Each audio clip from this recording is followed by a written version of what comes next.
First of all, thank you all for coming. And I would ask you all to mute yourself. We're expecting 200 people, which is wonderful.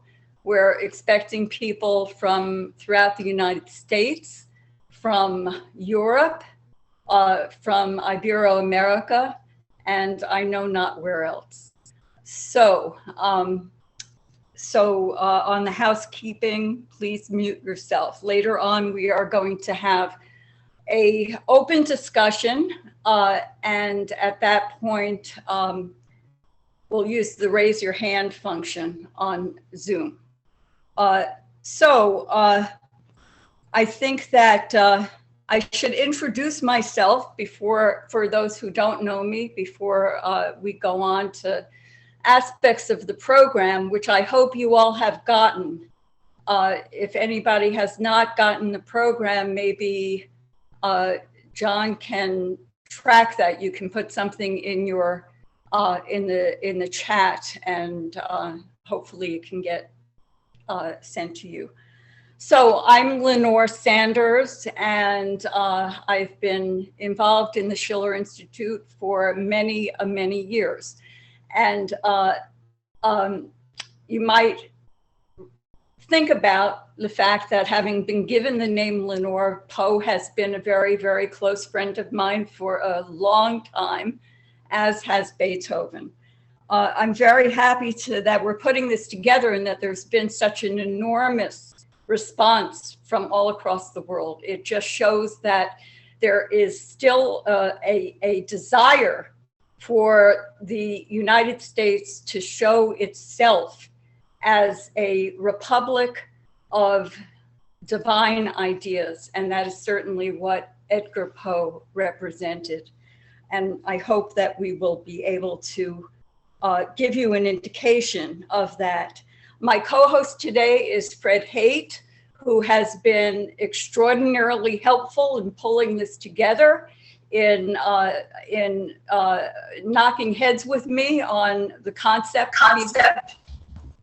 And Fred is a very unusual man. He is a musical scholar.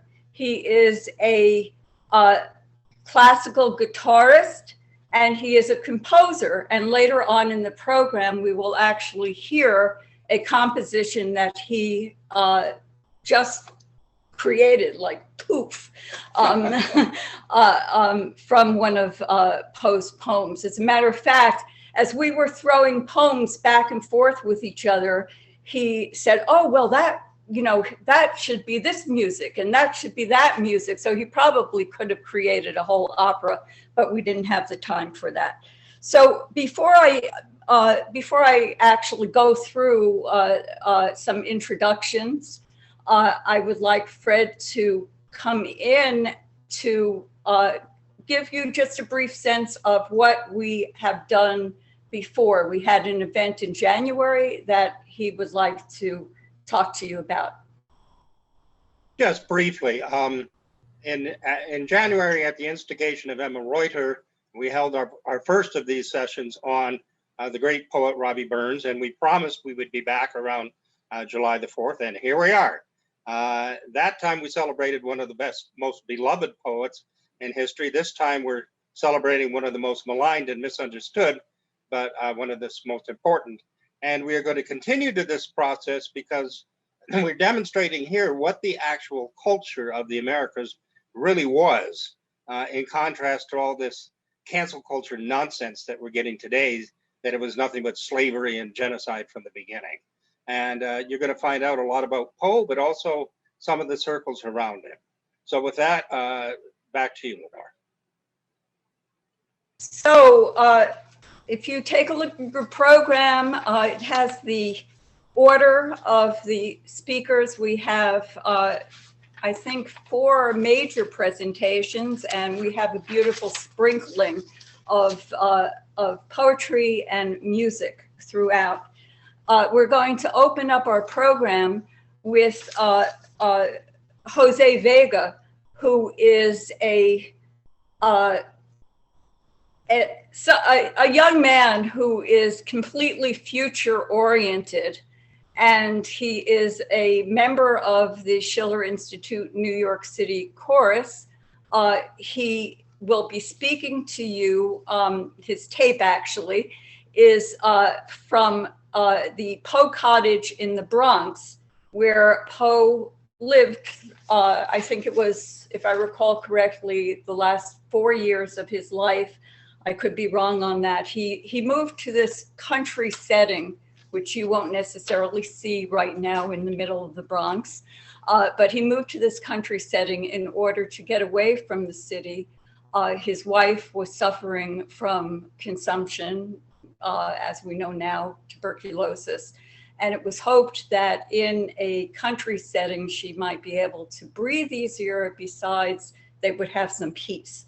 So this was completely, as far as the eye could see, it was beautiful, a beautiful country setting. And there, it was also had farms all around it. So he will be going through, showing you the cottage. He couldn't get in because of the COVID crisis. And he is also going to present a poem quite beautifully. He will be followed by Dean Andronicus, who is a author who regularly writes for the Executive Intelligence Review, and had a wonderful 3-part series published a few years ago called The Beautiful City, about the real New York. Part 2 included the role of Poe and the poets and the artists of New York. So that is that.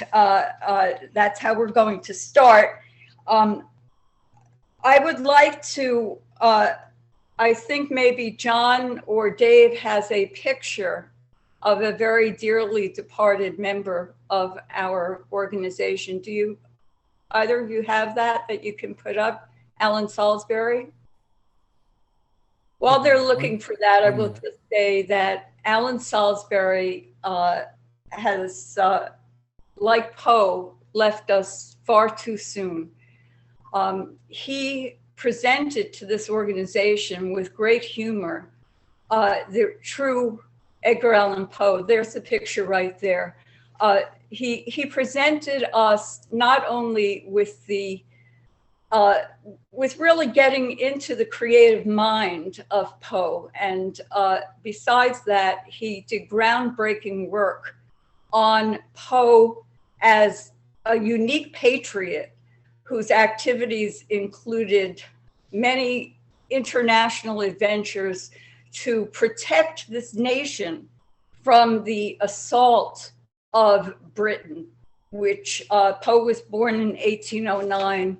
And when he was 3 years old, of course, Britain, the British Empire, tried to destroy the United States again in the War of 1812. So we miss him. There is much writing that he has done that we can make available to people.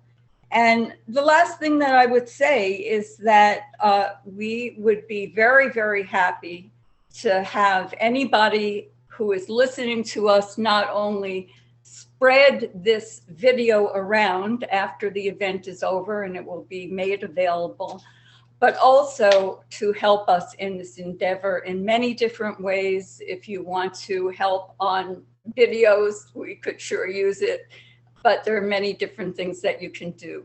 And lastly, join the Schiller Institute and the Schiller Institute New York Chorus. So let's go on to Jose Vega, the Poe Cottage.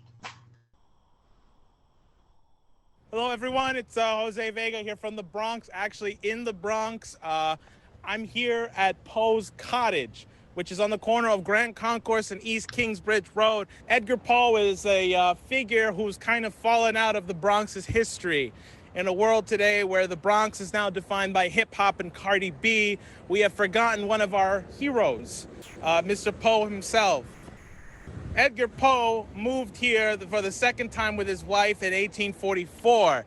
As Poe's wife's condition would get worse and worse, she was nursed and visited and comforted by the Mrs. Maria Louise Shrew, whom Poe wrote a poem to. Now, before I read you that poem, I'm going to read you an excerpt of a letter that he wrote to her, which says, "Kindest, dearest friend, my poor Virginia still lives, although failing fast and now suffering much pain. May God grant her life until she sees you and thanks you once again. Her bosom is full to overflowing, like my own, with a boundless, inexpressible gratitude to you. Lest she may never see you more, she bids me to say that she sends you her sweetest kiss of love and will die blessing you. But come, oh come tomorrow. Yes, I will be calm. Everything you so nobly wish to see me. My mother sends you also her warmest love and thanks." And now to Marie Louise. Not long ago, the writer of these lines, in the mad pride of intellectuality, maintained the power of words, denied that ever a thought arose within the human brain beyond the utterance of the human tongue. And now, as if in mockery of that boast, two words, two foreign soft dissyllables, Italian tones, made only to be murmured by angels dreaming in the moonlit dew that hangs like chains of pearl on Hermon Hill, have stirred from the abysses of his heart unthought-like thoughts that are the souls of thought, richer, far wider, far diviner visions, that even the seraph harper Israfel, who has the sweetest voice of all God's creatures, could hope to utter. And my spells are broken, the pen falls powerless from my shivering hand, with thy dear name as text, though bidden by thee. I cannot write, I cannot speak or think. Alas, I cannot feel, for 'tis not feeling, this standing motionless upon the golden threshold of the wide-open gate of dreams, gazing entranced adown the gorgeous vista, and thrilling as I see upon the right, upon the left, and all the way along, amid empurpled vapors, far away, to where the prospect terminates thee only.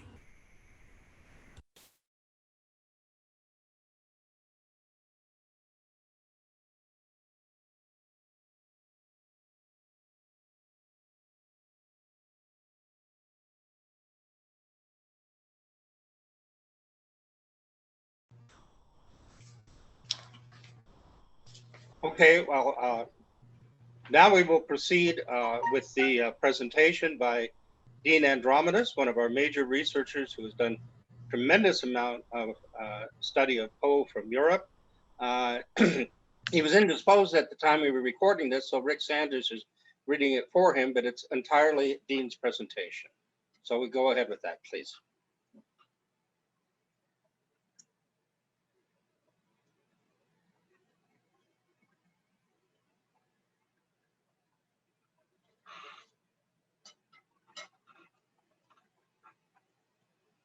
Welcome to our afternoon with Edgar Poe, or Poe albums if you happen to be in Europe. Today's event is part of the ongoing effort of the Schiller Institute to create a cultural paradigm shift in the United States and globally at a time when we are living through the most serious economic, political, and health crisis of this century. No one can escape the magnitude of the ongoing coronavirus pandemic. Indeed, there are few people now who have not lost a family member, a friend, or an associate due to the pandemic. Therefore, evenings such as this have become doubly important, not only to inspire us, but also to keep us forward-looking and optimistic.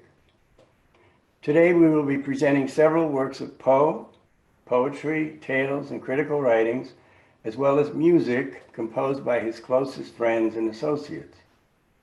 It should be kept in mind that the era in which Poe lived is very similar to ours. It was the era of so-called Jacksonian democracy, with the worst economic crisis ever experienced in the new republic, and the beginnings of the political strife leading into the Civil War. Disease and epidemics, including cholera, typhoid, tuberculosis, were an everyday experience, killing entire families. Nonetheless, it was by no means a cultural dark age, and it is upon this cultural battlefield that Poe fought with determination. While Poe is the most well-known American poet and loved by many, the popular image of him is generated by those who either misunderstood him or willfully sought to slander him. Too often he is falsely described as the writer of horror stories, gothic melodramas, and detective stories. He is depicted as a morose or even psychopathic character who drank too much. The popular portraits also tend in this direction. Almost all are based on daguerreotypes of far inferior technology compared to today's photography. Here is a typical one.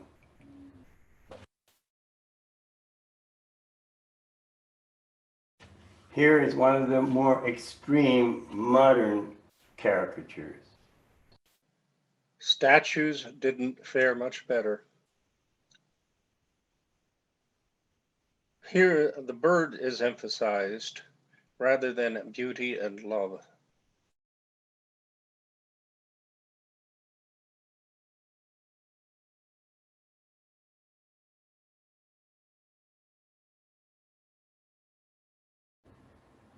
Here instead, we have a miniature portrait, not more than 3 inches by 2 inches, reputed to be the only portrait Poe sat for. It was painted by John Alexander McDougall, who specialized in miniatures. His studio was right around the corner from Poe's office at the Broadway Journal. Many of the literati and artists in the neighborhood would gather at his studio to share a smoke and engage in discussion and banter. It is said that on one such occasion, McDougall painted this portrait in just a few minutes, and we believe he captured the real Poe. Nothing gloomy here. There is also a very good bust of Poe by Daniel Chester French. It can be seen at the American Hall of Fame at Bronx Community College, not far from the Poe Cottage. I draw your attention to the base. On one side is the ever-present raven, on the other a black cat. In the middle is engraved, "A poem deserves its title only inasmuch as it excites by elevating the soul." This quotation is taken from Poe's essay, The Poetic Principle, which I will discuss shortly. Although not a contemporary of Poe, French was a true artist with the principled insight, dedication, and skill to give his work a poetically truthful character. Today, he is best known for creating the statue of Abraham Lincoln at the Lincoln Memorial in Washington, D.C. The real Poe was a poet in the strictest and widest sense. He was also a patriot, scientist, humorist, and critical commentator of his times. The late Allen Salisbury, one of the founding members of this organization, documented the patriotic tradition of Poe's family. His grandfather, David Poe, was the quartermaster general for the colony of Maryland and financed the Marquis de Lafayette's regiment during the Revolution, a task the great French statesman and general never forgot. When Lafayette returned to tour the United States in 1824 in support of the election campaign of John Quincy Adams, he made a point of visiting David Poe's grave. Meanwhile, when Lafayette's tour arrived in Richmond, Virginia, the 15-year-old Edgar Poe served in the welcoming guard as lieutenant in the Junior Morgan Riflemen. Poe was born in 1809, as was Abraham Lincoln. Many of Poe's friends, colleagues, and political associates supported the election of Lincoln as the 16th president of the USA and would fight for the Union in the Civil War. Poe counted among his friends James Fenimore Cooper, Nicholas Biddle, president of the Second Bank of the United States, and General Winfield Scott. Poe attained the highest NCO rank of Sergeant Major for artillery during his 3 years in the Army. His military service also included 1 year at West Point. There's much to say about this, but that's for another time. We have called Poe the American Socrates. I already hear some potential protest at that appellation. I think I hear, but isn't Poe just composing beautiful, sentimental poetry and clever stories? Yes, he was active in politics, but does that make him a Socrates?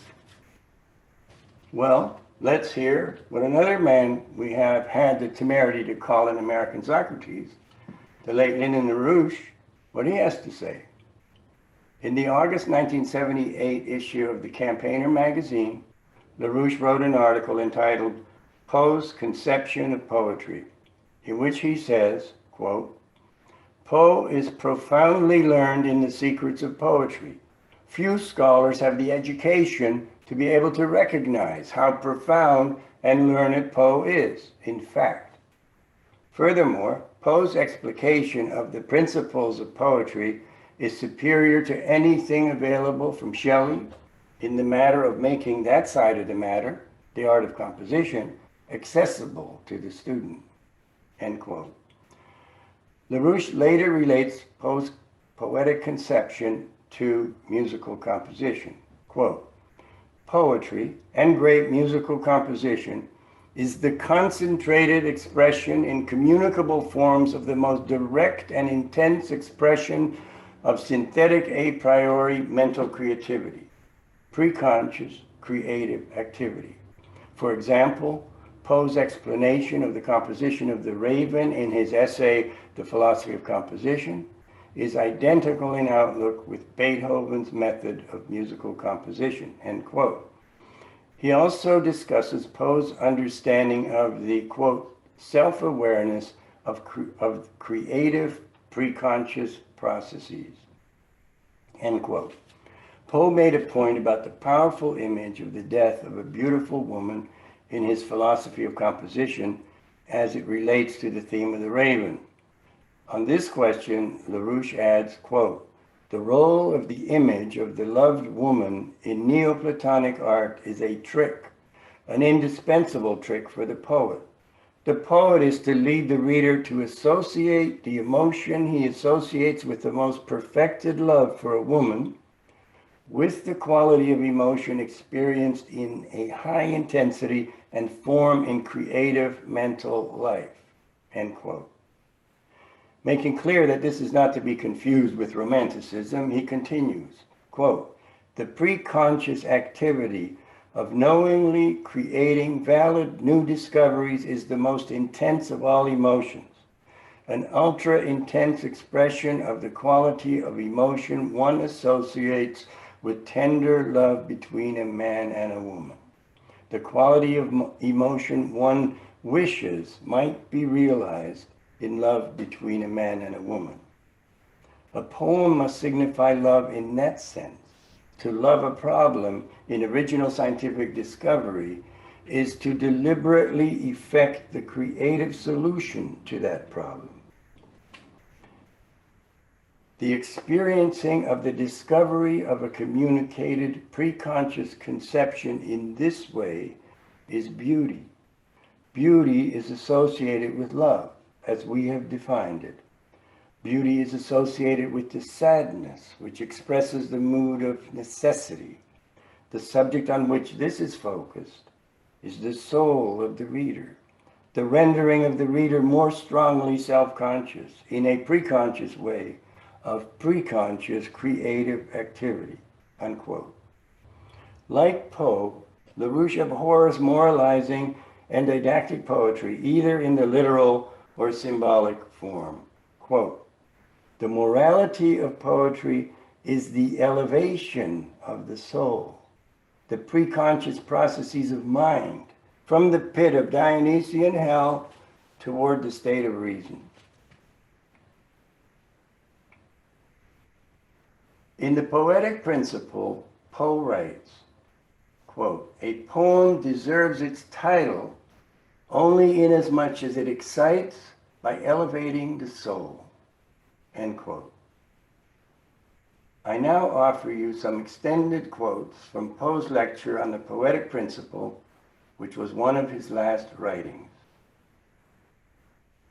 Quote, dividing the world of mind into its three most immediately obvious distinctions, we have the pure intellect, taste, and the moral sense. I place taste in the middle because it is just this position which in the mind it occupies. It holds intimate relations with either extreme, but from the moral sense is separated by so faint a difference that Aristotle has not hesitated to place some of its operations among the virtues themselves. Nevertheless, we find the offices of the trio marked with a sufficient distinction. Just as the intellect concerns itself with truth, so taste informs us of the beautiful, while the moral sense is regardful of duty. Of this latter, while conscience teaches obligation and reason the expediency, taste contents herself with displaying the charms, waging war upon vice solely on the ground of her deformity, her disproportion, her animosity to the fitting, to the appropriate, to the harmonious, in a word, to beauty.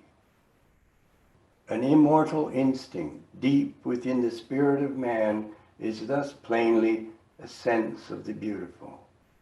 This it is which administers to his delight in the manifold forms and sounds and odors and sentiments amid which he exists.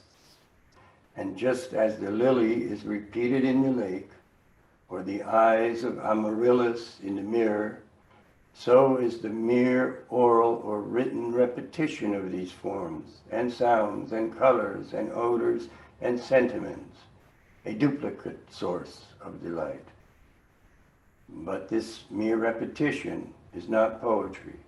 He who shall simply sing with however glowing enthusiasm or with however vivid a truth of description of the sights and sounds and odors and colors and sentiments which greet him in common with all mankind, he, I say, has yet failed to prove his divine title. There is still a something in the distance which he has been unable to attain. We have still a thirst unquenchable to allay, of which he has not shown us the crystal springs. This thirst belongs to the immortality of man. It is at once a consequence and an indication of his perennial existence. It is the desire of the moth or the star.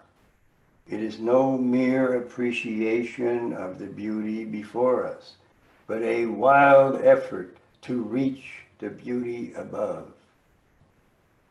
Inspired by an ecstatic prescience of the glories beyond the grave, we struggle by multiform combinations among the things and thoughts of time to attain a portion of that loveliness whose very elements, perhaps, appertain to eternity alone.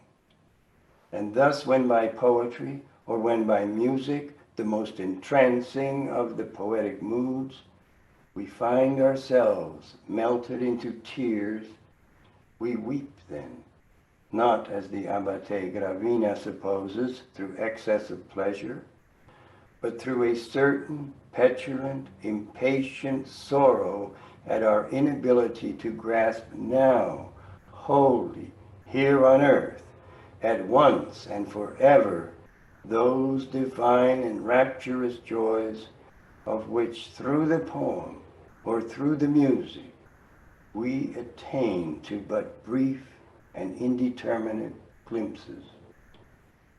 The struggle to apprehend the supernal loveliness, this struggle on the part of souls fittingly constituted, has given to the world all that which it, the world, has ever been enabled at once to understand and to feel as poetic. End quote. We do not have the time here to illustrate with parallel quotes from the great poet of freedom, Friedrich Schiller, but the parallels will be apparent when one reads Schiller's aesthetic writings. Lastly, I want to emphasize that Poe is not a writer of detective stories or horror stories. He is not obsessed with evil and death. His tales are works of art, composed with matured purpose and careful elaboration. Let's listen to what Poe says in his preface to the Tales of the Grotesque and Arabesque. The epithets grotesque and arabesque will be found to indicate with sufficient precision the prevalent tenor of the tales here published.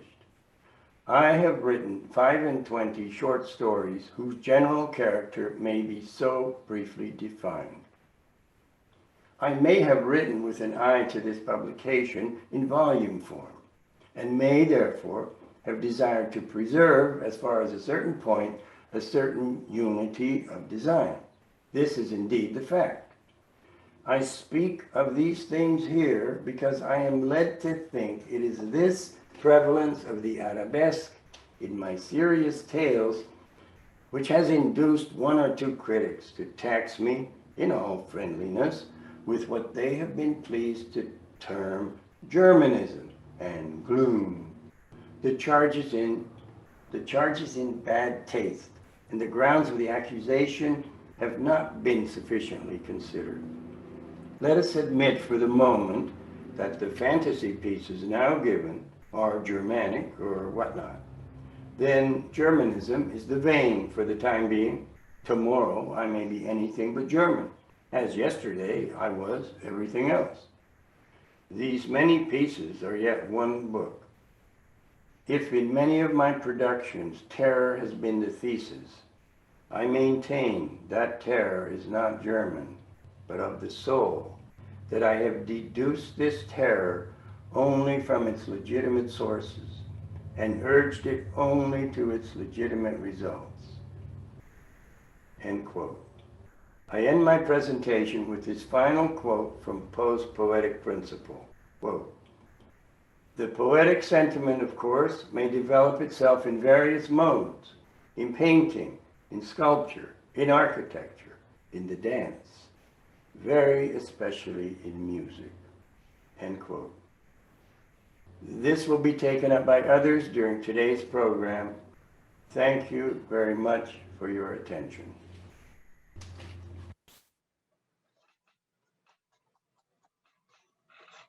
Thank you for that, Dean. Thank you for comparing that beautiful essay by Poe with Lyndon LaRouche.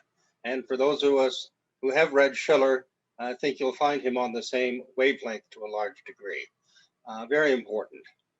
Now we are going to hear a short poem called To Science, recited by Clarette Ferguson. And then after that, Lenore will introduce a very special guest.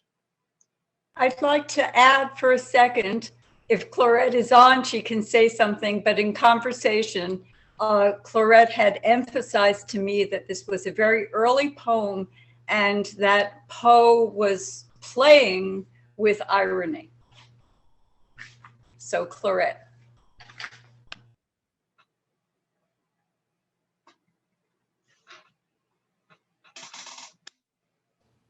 Science, true daughter of old time thou art, who alterest all things with thy peering eyes. Why preyest thou thus upon the poet's heart, vulture, whose wings are dull realities? How should he love thee, or how deem thee wise, who wouldst not leave him in his wandering to seek for treasure in the jeweled skies? Albeit he soared with an undaunted wing. Hast thou not dragged Diana from her car and driven the Hamadryad from the wood to seek a shelter in some happier star?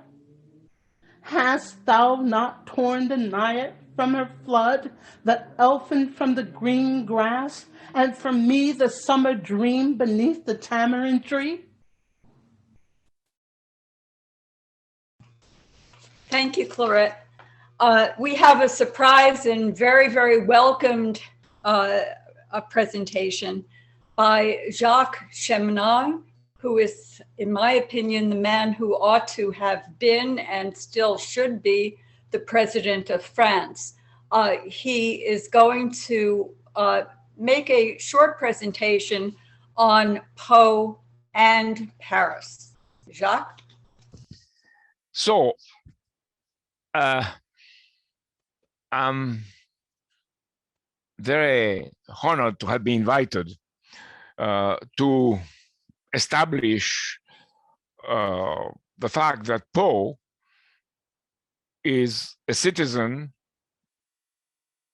a world citizen, and an American, a patriot and a world citizen, as Schiller has said. A friend of mine very recently gave me an account on how they perceive, what's a perception of Edgar Allan Poe's visit to France during the 1830s. According to an Italian investigator, Jocelyn Fiorina, who wrote a small book on French author Alexandre Dumas' version of Poe's The Murders in the Rue Morgue, titled The Murder of the Rue Saint-Roch in Paris. Apparently, it's this plagiarization of Poe, it is a plagiarization of Poe, was written by Dumas as a tribute. Fiorina refers to the letter of Poe to Sylvanus Thayer, superintendent at West Point, where Poe asked for his help to join the Polish cause in Paris through the Marquis de Lafayette. This letter does exist. Dumas allegedly announced Poe's visit to Paris, his arrival to Paris, in 1832, arriving with a letter of introduction from Fenimore Cooper. Cooper was then the co-founder with Lafayette of the American-Polish Committee in Paris, dedicated to free Poland from the Russian oligarchical grip. Dumas was also a member of this committee. The Fiorina book then mentions the very useful, it's a quote, the very useful contributions to the political history of Poe from Allen Salisbury in The Lost Soul of America in 1981, and then in 2003 from Jeffrey Steinberg in The Purloined Life of Edgar Allan Poe. The author, Fiorina, nonetheless doubts that Dumas' letter ever existed. There are a lot of mentions of it, but it has been either lost or never existed. He himself found the last pages of Dumas' story, which are not a letter, but a dedication of his short story, The Murder of the Rue Saint-Roch, of this short story to the police prefect of Naples, followed by an evocation of his meeting with Poe. Therefore, it is not a letter, as it was said before, but they were fully right, Salisbury and Steinberg were fully right, according to Fiorina, on the importance of this issue. Dumas' manuscript of the dedication was bought in 1929 by one Gabriel Wells from New York, and Fiorina found it in the collection of one Colonel Gimble at the Philadelphia Library.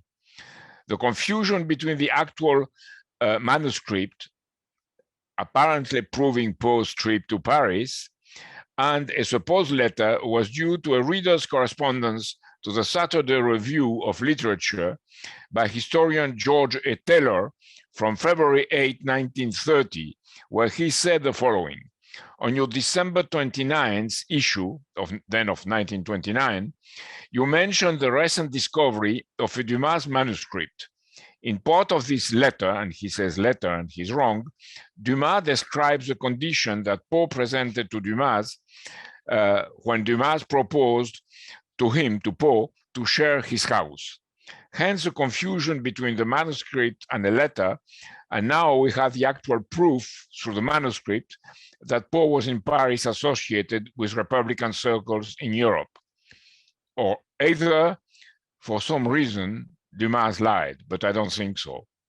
By the way, the condition that Poe had presented to Dumas was to let him leave the house at night to walk through Paris and meet certain important people.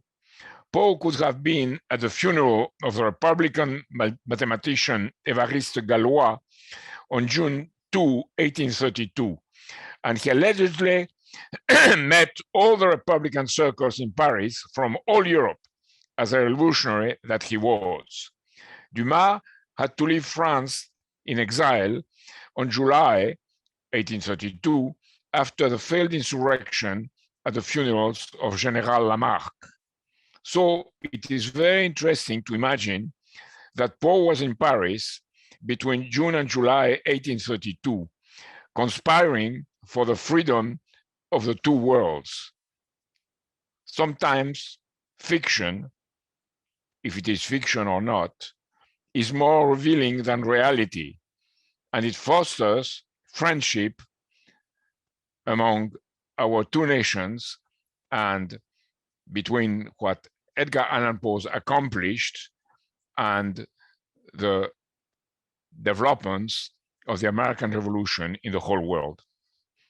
I think it's very interesting to see that even if Dumas is saying something that goes a bit beyond the facts in reality, it's very revealing that he had to say it, and now that it's picked up as something extremely important. So I do think, nonetheless, that Poe was in Paris, and Allen Salisbury on that was absolutely right. Thank you, Jacques. And you, like General Lafayette, are welcome to interrupt our events here in the United States anytime. Yes, I wanted to thank you a lot. And I am sorry to have come so late to your celebration, but my heart felt that it was necessary that I was with you, that I would be with you. Thanks a lot again. We're very happy to have you. And you are being followed by Fred Haight, who will make a presentation on Poe and music. His presentation will include two songs, one Near the Lake Where Dropped the Willow, sung by alto Nancy Geis, accompanied by Margaret Greenspan on the piano. And also, I can't say this, you have to say this, or Jacques has to say it. Well, it's a Creole dialect, Pauvre Petit Lolotte. And that is to be sung by our wonderful chorus soprano, Lisa Bryce, accompanied also by Margaret Greenspan. So take it away. Hello, this is Fred Haight speaking, and this is a session on Poe and music. This session will of necessity address some of the other art forms in which Poe was involved, such as music and landscape gardening. The American Revolution had launched the greatest advance in government made on the planet. It would only make sense that it should be accompanied by a cultural revolution as well. But the British were eager to characterize the United States as a backwater and themselves as the carriers of true culture since the time of the Greeks. Poe understood this when he wrote in his Marginalia, "We know the British bear us little but ill will. We know that in no case do they utter unbiased opinions of American books. We know that in the few instances in which our writers have been treated with common decency in England, these writers have openly paid homage to English institutions or have had lurking at the bottom of their hearts a secret principle at war with democracy. We know all this, and yet day by day submit our necks to the degrading yoke of the crudest opinion that emanates from the fatherland. Now, if we must have nationality, let it be a nationality that will throw off this yoke. Poe had the highest regard for the songwriter George Pope Morris, and in a review of the latter's National Melodies of America, he wrote, "There are few cases in which mere popularity should be considered a proper test of merit, but the case of songwriting is, we think, one of the few. When we speak of songwriting, we mean, of course, the composition of brief poems with an eye to their embodiment in melody. In this ultimate destination of the song proper lies its essence, its genius, its spirit." Poe writes that this type of poetry has to follow very different laws than ordinary poetry, and that the music itself has to have a quality of indefiniteness to it. Quote, "Give to music any undue decision, imbue it with any very determinate tone, and you deprive it at once of its ethereal, its ideal, and as we believe, of its intrinsic and essential character." To understand this seeming paradox, it might help to remember what Lyndon LaRouche has said about sense certainty versus irony, ambiguity, and metaphor. Pope Morris's most famous song is "Near the Lake Where Droops the Willow," sometimes known as "Long Time Ago." The music for it was written by Charles E. Horn, who had some fascinating things to say about it in an article called "National Melodies of America," which was published in the Southern Literary Messenger, edited by, guess who, Edgar Allan Poe. Horn wrote, "In the spring of 1937, I visited the enterprising and hospitable city of Natchez on the Mississippi, where I first heard the melodies of the South, sung, danced, and accompanied on a banjo and violin by the Negroes of different plantations. And in this section of the country alone can they be heard with their own particular expression of joyousness and melancholy. Here I first heard As I Was Going Down Shinbone Alley, sung by one of the local boys. He had an interesting voice. He was about 9 years of age, but when he came to a particularly sorrowful passage, he turned it in such a plaintive way instead of the usual comic humor that I heard interjected at that point, that I felt assured a pathetic and mournful song might not only be made of this, but also of many other airs which I had heard in the course of my journey. I requested General Morris to assist me in redeeming these beautiful refrains from neglect, particularly the one entitled A Long Time Ago. The proposition to transform this into a plaintive song and still retain the burthen at first startled him. He had little confidence in the subject, fearing it could never command a serious listener after Mr. Rice's Shinbone Alley, but with his usual kindness and good nature, he cheerfully commenced the task. This suggests that what Dvorak and Mrs. Thurber did in the 1890s with the plantation spirituals was not entirely new. This may be different, but there is an effort to build a culture on native folk songs, including African American folk songs. Let us listen to Nancy Geis and Margaret Greenspan perform the original version of this song, a long time ago, known at the time as Near the Lake Where Droops the Willow. Composed by two associates of Edgar Poe, George Pope Morris and Charles E. Horn. This version includes the third verse, which is critical and almost always admitted nowadays.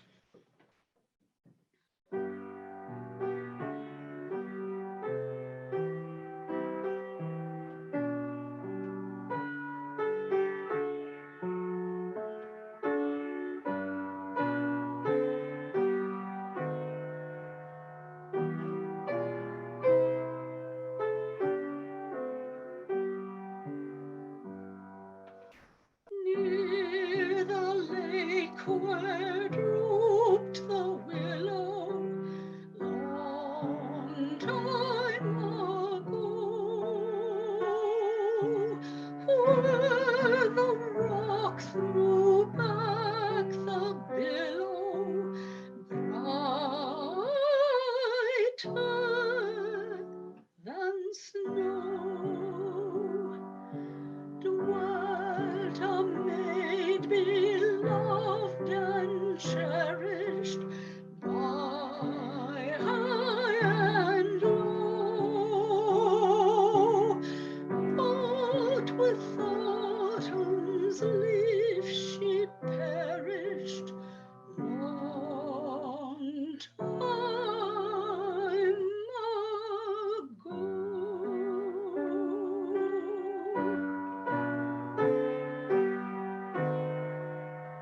forever, long time ago. Can I now forget her never? No, lost one, no. To her grave these tears were given, ever to flow. She's the star I missed from heaven long time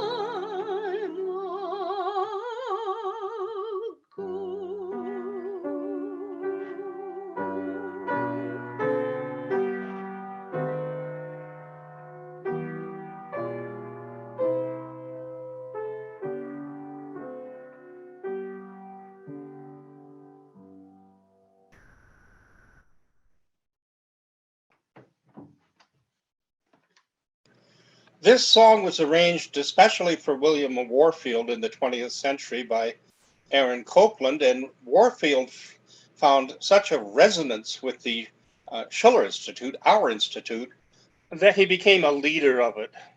And I don't think it's accidental that there's a transmission of culture from the circles of Edgar Allan Poe through Warfield into the Schiller Institute. I strongly suggest you listen to the recording of him with Copland at the piano singing this song. It's one of the most perfect renditions of a piece of music I've ever heard. This is not the only place where investigation into folk music and African American music was taking place. Spirituals existed among the slaves in Louisiana as well, but they were imported from Haiti, or Haiti as you know it, and therefore they were in French or Creole, which is a mixture of French and other languages. Let us listen to Lisa Bryce sing one of the most beautiful Creole slave songs, Pauvre Petite Lolata.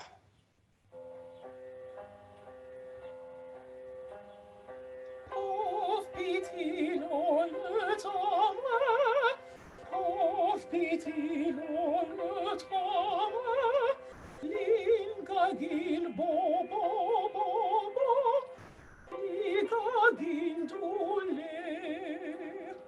Pauvre petite Lolata, pauvre petite Lolata, Lingagin bo bo bo bo, Lingagin doule.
gagi dule, dule, dule, le gagi dule, do karal.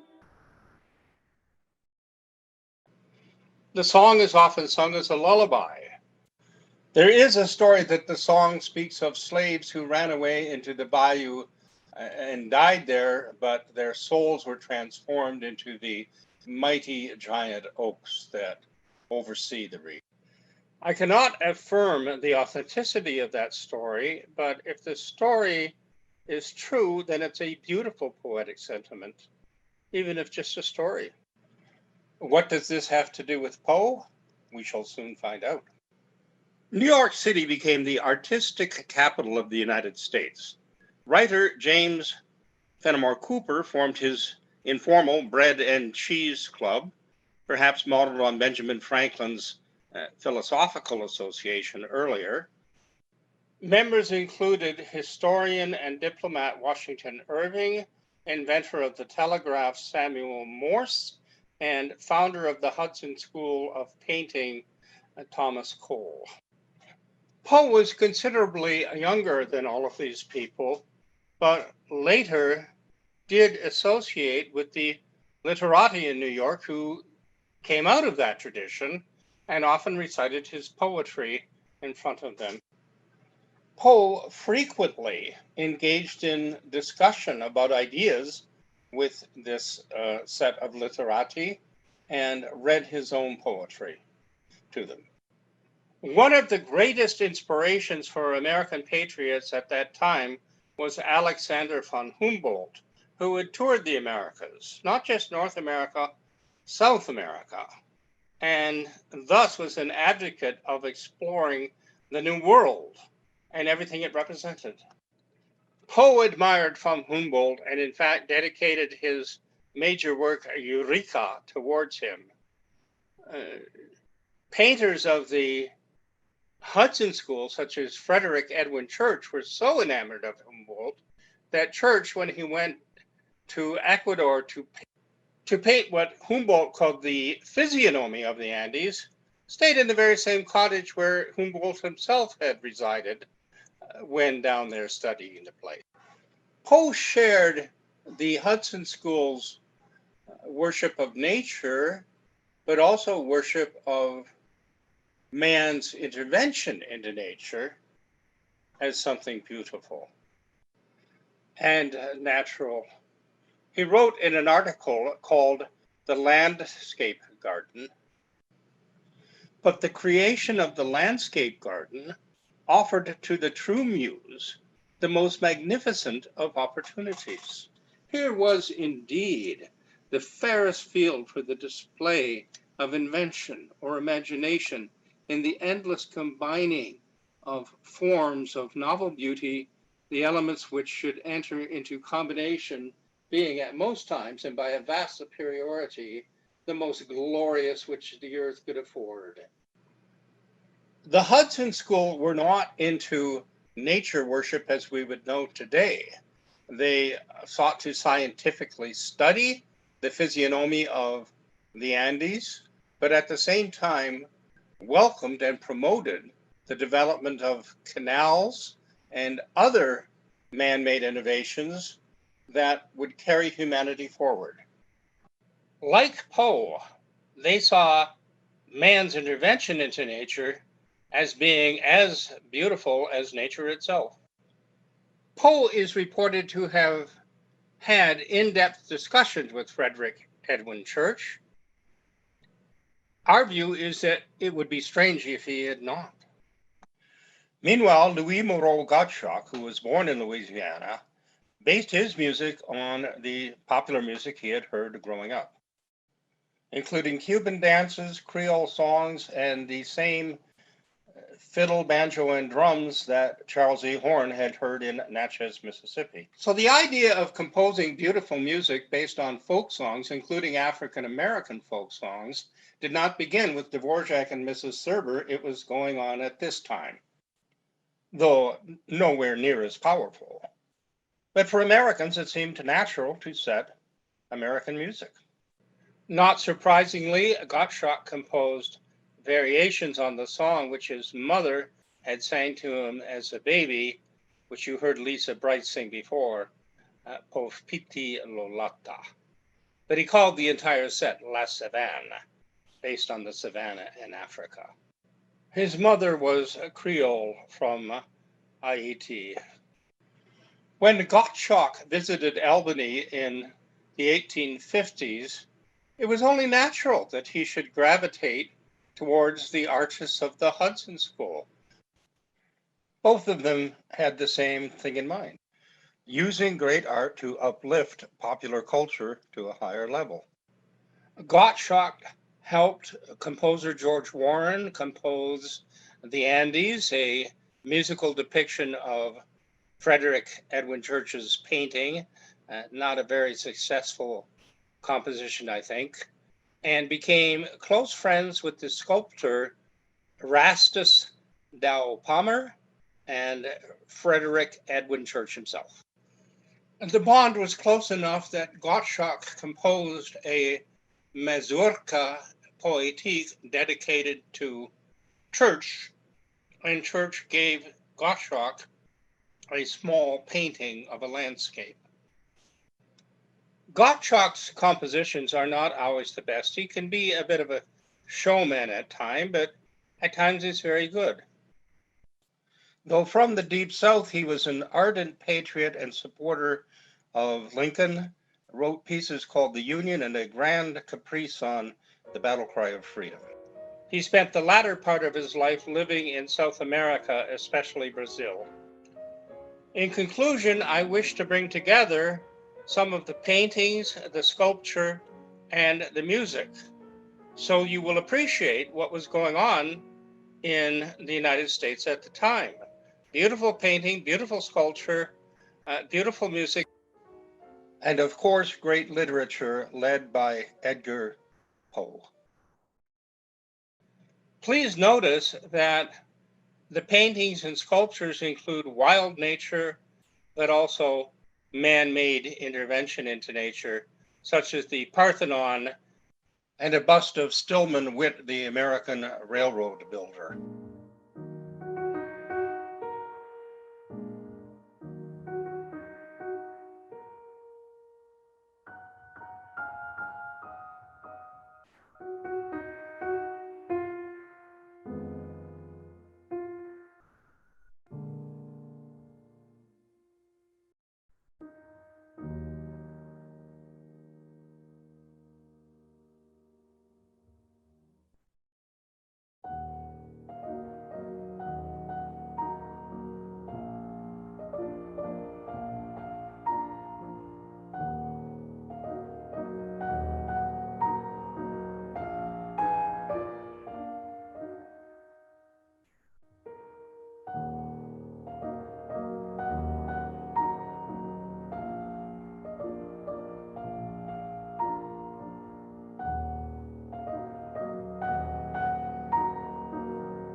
But let us close with the subject of our afternoon, Edgar Poe.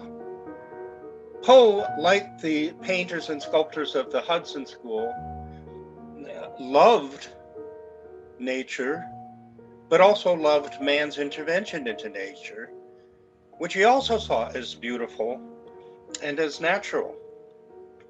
Let's finish with a quote from The Landscape Garden.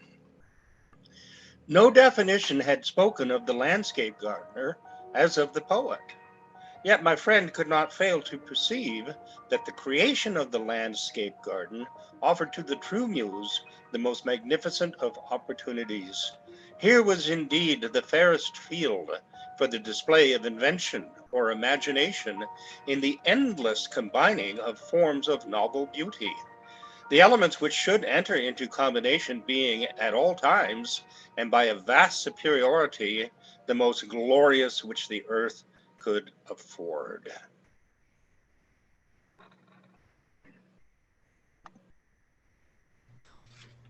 Thank you, Fred. That was great.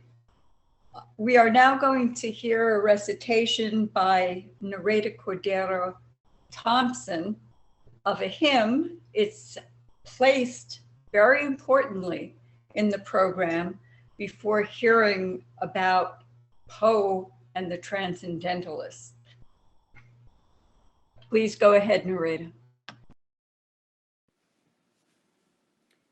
Hymn by Edgar Allan Poe. At morn, at noon, at twilight dim, Maria, thou hast heard my hymn. In joy and woe, in good and ill, Mother of God, be with me still. When the hours flew brightly by, and not a cloud obscured the sky, my soul, lest it should truant be, thy grace did guide to thine and thee. Now, when storms of fate o'ercast darkly my present and my past, let my future radiant shine with sweet hopes of thee and thine. Thank you very much, Nareda. Now we have a guest, Jerry Belsky, who has done extensive research into Poe, and he is going to tell us how Poe took on the transcendental movement of Emerson, Thoreau, and the rest of them, which was an early attempt to establish a counterculture in the United States. Jerry? Poe, as the leading intelligence agent as well as cultural warrior of a network of patriotic circles around the Society of Cincinnatus, as the late LaRouche associate Allen Salisbury discovered in his groundbreaking study, Edgar Allan Poe, The Lost Soul of America, viewed the so-called transcendentalists as a dangerous form of sophistry as well as insanity, which was deployed by the British Empire to undermine the ideals of the American Revolution. The leading American transcendentalist, Ralph Waldo Emerson, Poe insisted, was simply an imitator of the Scottish writer Thomas Carlyle. And Carlyle was a neo-feudalist opponent of the commercial and industrial age, who argued in a deliberately obscure way that the means to avoid being unhappy under the miserable conditions of the British economic model was to renounce the very concept of happiness and to embrace instead what he called blessedness, which he detailed in a novel called Sartor Resartus, in which his appropriately named main character, the Kantian philosopher Dr. Devilsdung, renounces his self to then find his true self in a mystical existential union with the spirit of nature. And this was a direct attack on the concepts of life, liberty, and the pursuit of happiness of the American Revolution. Carlyle called for working hard as craftsmen or abbots in the feudal era did, and forget about any idea of happiness. This form of existential feudalism, an early version of the New Age counterculture, was imitated but repackaged by Ralph Waldo Emerson for an American audience as love of nature and self-reliance. Emerson had been a Unitarian minister who had a mental breakdown when his young wife died of TB. He renounced his ministry, replacing what he called superannuated Christianity with Socratic paganism, although it had nothing to do with Socrates. He went to Europe and was introduced to Carlyle by the economist John Stuart Mill, who worked for the British East India Company, whose father was indeed head of intelligence for the British East India Company.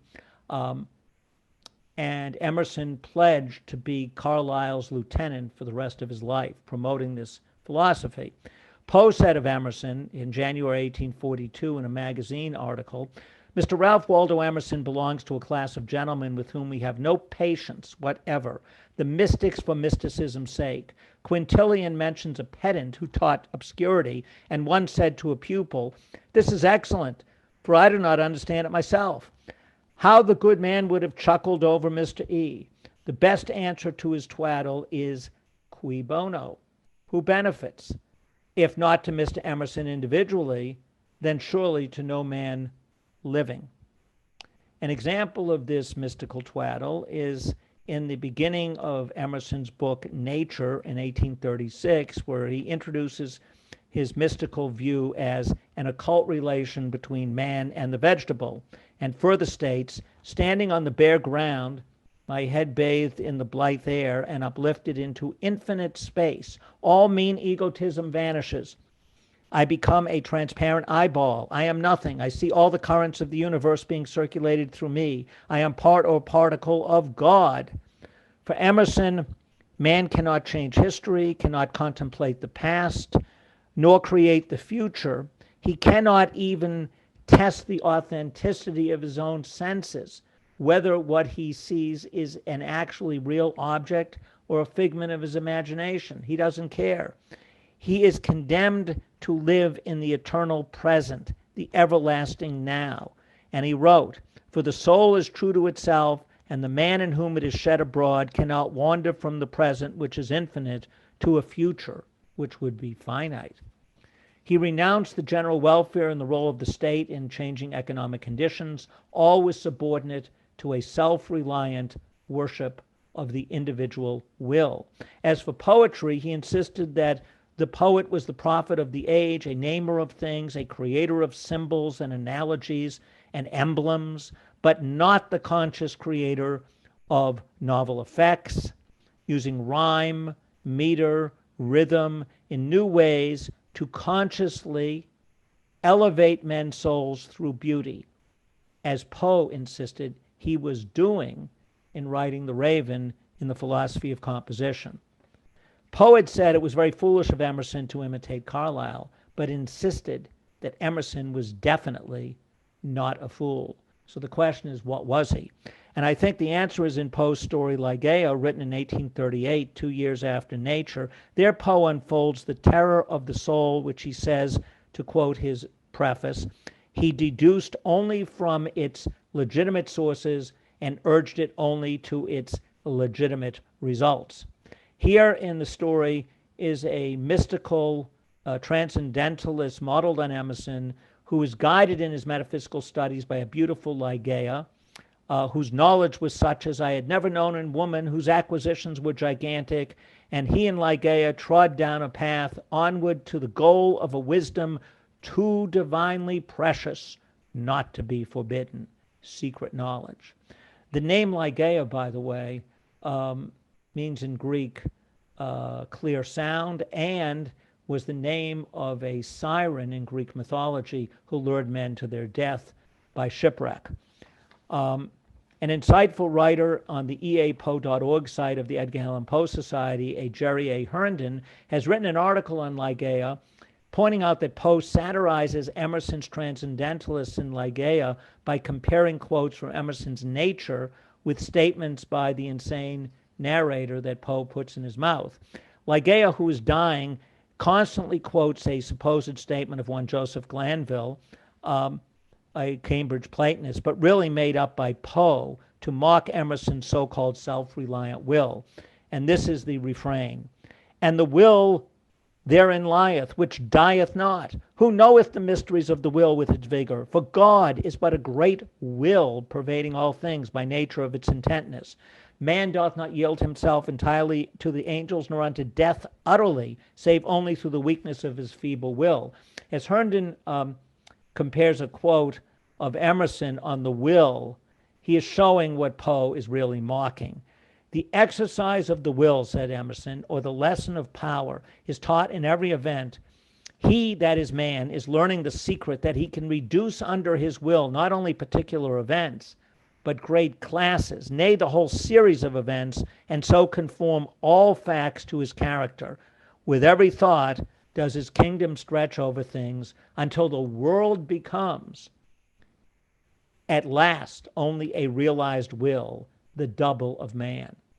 But this mystical sleight of hand about the imagination of the will to change the world, to turn it into whatever man wants it to be, does not allow him or Ligeia to overcome the physical reality of death. But it does deny the real will of man to change nature through scientific discovery. Herndon insightfully recognizes that the so-called self-reliance of Emerson is portrayed as idolatrous self-love by the narrator in Ligeia's love for him, as he and it may be read as his self-worship. Indeed, the narrator writes as Ligeia lay dying, for long hours detaining my hand, would she pour out before me the overflowing of a heart whose more than passionate devotion amounted to idolatry. Poe's Emerson-like narrator, for all his obsession with nature, cannot understand its mysteries, especially the biggest mystery of all, the secret behind Ligeia's eyes. And the reason he cannot understand this mystery is he could not conceive of the soul behind those eyes of a creative human being. He only sees the idolatrous love of himself.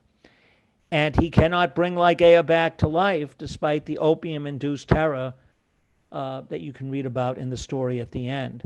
But since he does not recognize the creative mind of others, capable of changing nature and changing the future, because he loved himself but hated mankind, having made a deal with the devil, so to speak, of the British Empire, while Poe was committed to uplifting men's souls through beauty, to be in a position to change nature through his creative capabilities, which are the same capabilities that create beauty. Thank you. Thank you, Jerry. Well, we've heard Poe's expertise in many areas that might surprise a lot of people to whom this is new. But one of his greatest writings is Melanta Tauta, in which he takes on the very issues of scientific method, epistemology, and creativity versus mind-deadening forms. And here our friend David Shaven is going to read us a few excerpts from this quite beautiful work by Poe, and funny. Melanta Tauta, loosely future things or things to come. April 3rd, 2848. Do you know that it is not more than 1,000 years ago since the metaphysicians consented to relieve the people of the singular fancy that there existed but two possible roads for the attainment of truth? Believe it if you can. It appears that long, long ago, in the night of time, there lived a Turkish philosopher, or Hindu possibly, called Aristotle. This person introduced, or at all events propagated, what was termed the deductive or a priori mode of investigation. He started with what he maintained to be axioms or self-evident truths, and thence proceeded logically to results. His greatest disciples were one Euclid and one Kant. Well, Aristotle flourished supreme until the advent of one Hogg, surnamed the Ettrick Shepherd, who preached an entirely different system, which he called the a posteriori or inductive. His plan referred altogether to sensation. He proceeded by observing, analyzing, and classifying facts, instantia naturae, as they were affectedly called, into general laws. Aristotle's mode, in a word, was based on noumena, hogs, on phenomena. Well, so great was the admiration excited by this latter system that at its first introduction Aristotle fell into disrepute. But finally he recovered ground and was permitted to divide the realm of truth with his more modern rival. The savants now maintain that the Aristotelian and Baconian roads were the sole possible avenues to knowledge. And Baconian, you must know, was an adjective invented as equivalent to Hoggian and more euphonious and dignified. Now, my dear friend, I do assure you most positively that I represent this matter fairly, on the soundest authority. And you can easily understand how a notion so absurd on its very face must have operated to retard the progress of all true knowledge, which makes its advances almost invariably by intuitive bounds. The ancient idea confined investigation to crawling, and for hundreds of years so great was the infatuation about hog especially, that a virtual end was put to all thinking, properly so called. No man dared utter a truth to which he felt himself indebted to his soul alone. It mattered not whether the truth was even demonstrably a truth, for the bullet-headed savants of the time regarded only the road by which he had attained it. They would not even look at the end. "Let us see the means," they cried. "The means!" If upon investigation of the means it was found to come neither under the category Aries, that is to say ram, nor under the category hog, why then the savants went no farther, but pronounced the theorist a fool, and would have nothing to do with him or his truth. Now I'm omitting here a section showing the foolish conceits of John Stuart Mill's book, Logic, and Mill's mill horse, Bentham. Returning to Poe. Now I do not complain of these ancients so much because their logic is by their own showing utterly baseless, worthless, and fantastic altogether, as because of their pompous and imbecile proscription of all other roads of truth, of all other means for its attainment than the two preposterous paths, the one of creeping and the one of crawling, to which they have dared to confine the soul that loves nothing so well as to soar. By the by, my dear friend, do you not think it would have puzzled these ancient dogmaticians to have determined by which of their two roads it was the most important and most sublime of all the truths was in effect attained? I mean the truth of gravitation. Newton owed it to Kepler. Kepler admitted that his three laws were guessed at. These three laws of all laws which led the great English mathematician to his principle, the basis of all physical principle, to go behind which we must enter the kingdom of metaphysics. Kepler guessed, that is to say, imagined. Great. Thank you, David. I guess imagination has been banned in the world today. We're going to hear now from Stephanie Ezrol, who will be reciting Silence, a sonnet. And to me, this piece reminds me of Mendelssohn's Song Without Words. Please go ahead.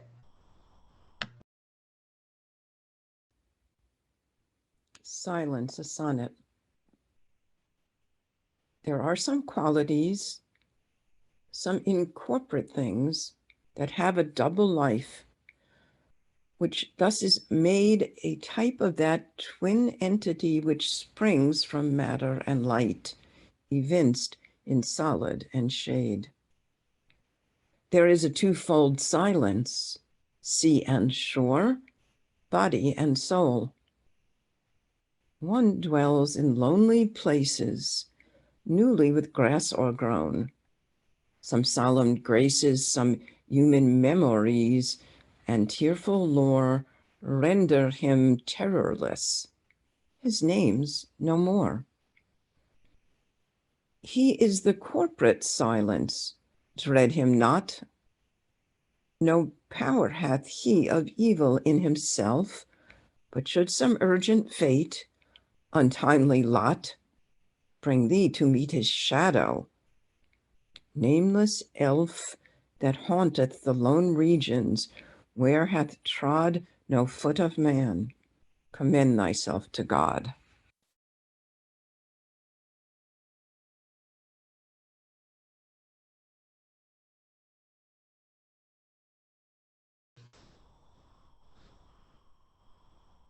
Fred, I thought you were going to introduce David's Lenore and Leonore, Poe's method of composition. Please go ahead. Well, I think actually, yes. Sorry, I just couldn't unmute there. Once again, we have David Shaven with a presentation called Lenore and Leonora, which poses some very, very interesting ideas about Poe and Beethoven. So take it away, David.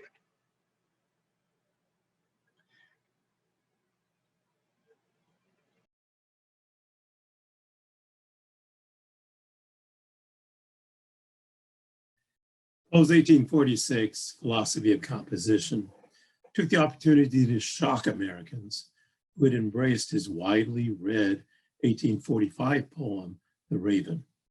He asserted that the process of composing The Raven had the rigor of mathematics and proceeded to challenge his audience to follow the causality. Poe argues, the poet provides glimpses of immortality that can melt us into tears. He works with events and tones where one or both of them are peculiar. 7 points. Number 1, the unity of effect of a poem sets limits upon its length, about 100 lines for Poe. 2, the effect, which is ultimately beauty, is achieved through an intense elevation of the soul, of which mind and heart are only the 2 key elements. Those elements, as discords do in music, must serve beauty. The artist's job is to tone them to do that. 3, the tone of the Raven is sadness, melancholy, that which is so effective in moving us to the tears when touching immortality. 4, the pivot. Extracting the essence of the refrain, Poe focused upon the contrast between a repetition of the sound and the constant variation of the thought with continuously novel effects. 5, this would be best achieved by reducing a line of refrain to one single word. 6, the character of the word for it to have force must be sonorous, hence the long O. 7, the long O combined with melancholy led him to Nevermore, which was, quote, in fact, the very first which presented itself. Finally, Poe explains his back composing from the key stanza.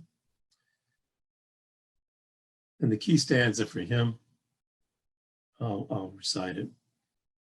Prophet, said I, thing of evil. Prophet still, if bird or devil. By that heaven that bends above us, by that God we both adore, tell this soul with sorrow laden, if within the distant Aidenn it shall clasp a sainted maiden, whom the angels name Lenore. Clasp a rare and radiant maiden, whom the angels name Lenore. Quoth the Raven, nevermore. He says that this was composed first, and he insists that it established the measure by which every preceding stanza must be graduated or calibrated. The quote, seriousness and importance of the preceding queries of the lover, unquote, are determined as such. And such considerations, quote, definitely settle the rhythm, the meter, and the length and general arrangement of the stanza, as well as graduate the stanzas which were to precede. so that none of them might surpass this one in rhythmical effect.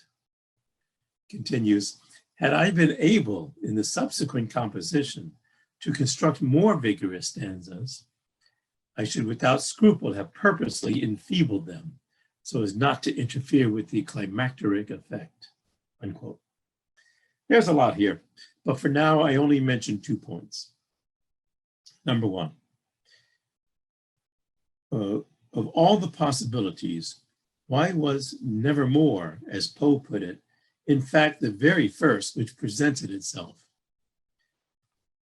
Poe says that the tone of melancholy led him to the sonorous nevermore, but it is Lenore that shares that melancholy tone. Poe first wrote a poem called Lenore over 2 years earlier, after hearing Ein Engel Leonore from Beethoven's Fidelio opera. While Poe famously recited his 1845 The Raven for the New York City Salon of Anne Lynch, much less is known is that that salon was also a Beethoven salon.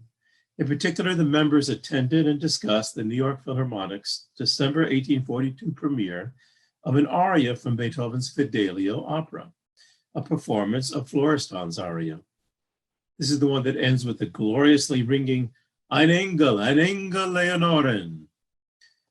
Beethoven's Lenore was finished 18 days after the performance.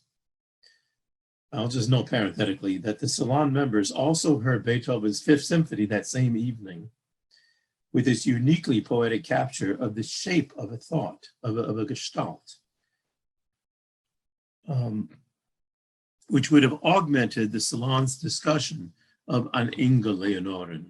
But that's a discussion for another time.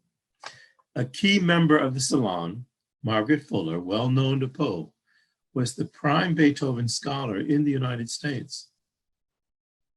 Of note, she made the first complete English translation of Beethoven's Heiligenstadt's Testament. Elsewhere, I've developed how the heroic loneliness of the Testament is key to Beethoven's creation of Mir ist so wunderbar, the quartet from the opera, the same opera, Fidelio, and in particular to Leonore's heroic loneliness. So in January 1845, the New York Philharmonic presented Leonore on stage in Mir ist so wunderbar. And sure enough, 18 days later, Poe's Raven first appeared. The melancholy tone of the testament of Leonore's profoundly lonely role in the quartet and of the poem The Raven is at the core of all three. In Poe's language, they provide glimpses of immortality that can melt us into tears. That's a bit of the story as to why Nevermore was, according to Poe, quote, the very first which presented itself. Some of his causal rigor takes a little work to unpack, but it is so rewarding. Second and final point, Poe's powerfully dense refrain. A refrain, by its repetition, puts into relief the progress, the mental emotional action achieved since the previous iteration. As such, it brings forward the uniquely human element, the mental life of progress, onto the stage. Poe went farther, condensing the refrain into one word, his pivot. The continuously novel effects drive the lover to dredge up his deepest fears, trapping himself deeper and deeper. But the auditor of the poem at the same time experiences the power of the pivot, which is not the word, but the power of the mind to realize multiple possibilities in the finite sound, nevermore. A similar dynamic is at work, if you think about it, with puns, which can surprise us into that a singular and rather bizarre human response, which we call laughter. In Poe's one-word refrain, the mind and soul are lifted above sensibilities to share with the poet the human power over the ephemerals of this world. There is indeed, quote, an intense elevation of the soul, unquote, in the process of the creation and experiencing of beauty. Poe reaches into our souls with the mastery of the terrain, and we become more human than we realized. Real poets can do that. Thank you.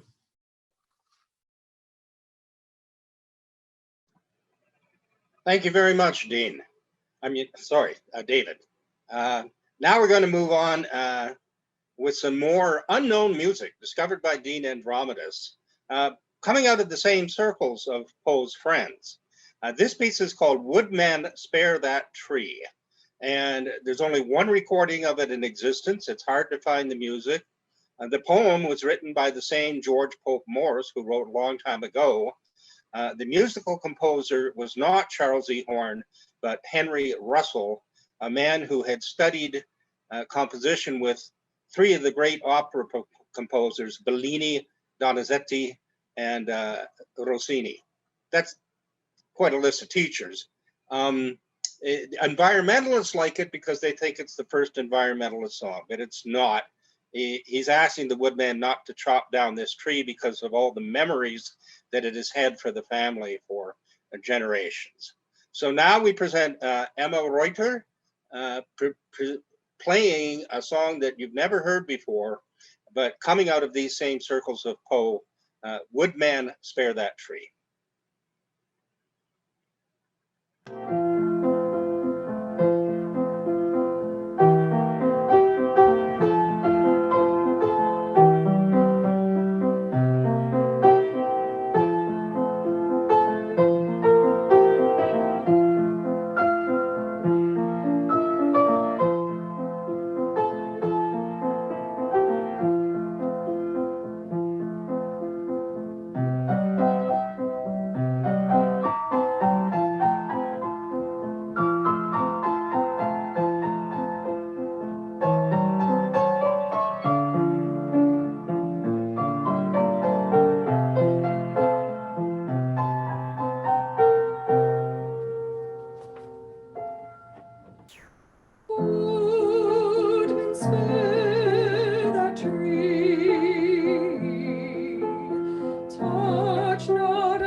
Thank you, Emma. Always good to hear your voice.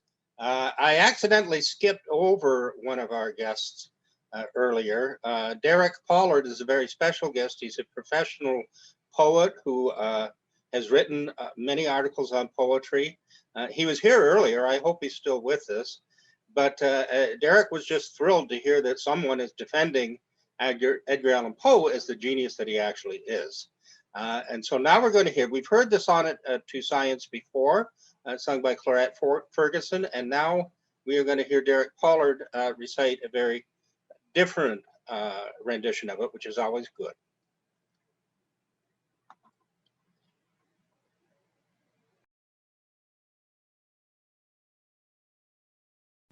Sonnet to Science. Science, true daughter of old time thou art, who alterest all things with thy peering eyes. Why preyest thou thus upon the poet's heart, vulture whose wings are dull realities? How should he love thee or deem thee wise, who wouldst not leave him in his wandering to seek for treasure in the jeweled skies, albeit he soared with an undaunted wing?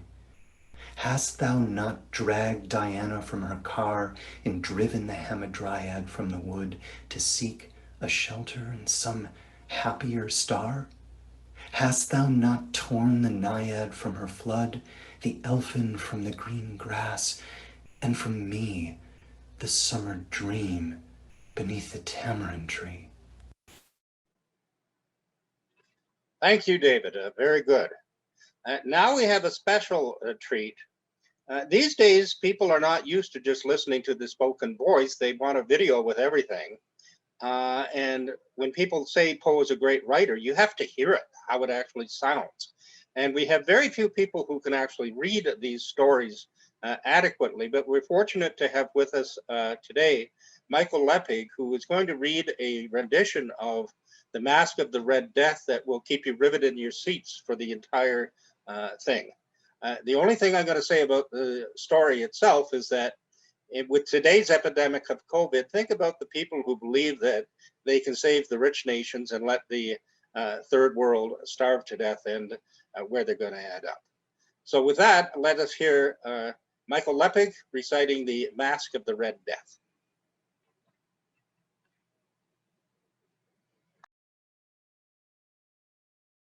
The Red Death had long devastated the country. No pestilence had ever been so fatal or so hideous. Blood was its avatar and its seal, the redness and the horror of blood. There were sharp pains and sudden dizziness, and then profuse bleeding at the pores with dissolution. The scarlet stains upon the body, and especially upon the face of the victim, were the pest ban which shut him out from the aid and from the sympathy of his fellow men. And the whole seizure, progress, and termination of the disease were the incidents of half an hour. But the Prince Prospero was happy and dauntless and sagacious. When his dominions were half depopulated, he summoned to his presence 1,000 hale and light-hearted friends from among the knights and dames of his court, and with these retired to the deep seclusion of one of his castellated abbeys. This was an extensive and magnificent structure, the creation of the prince's own eccentric yet august taste. A strong and lofty wall girdled it in. This wall had gates of iron.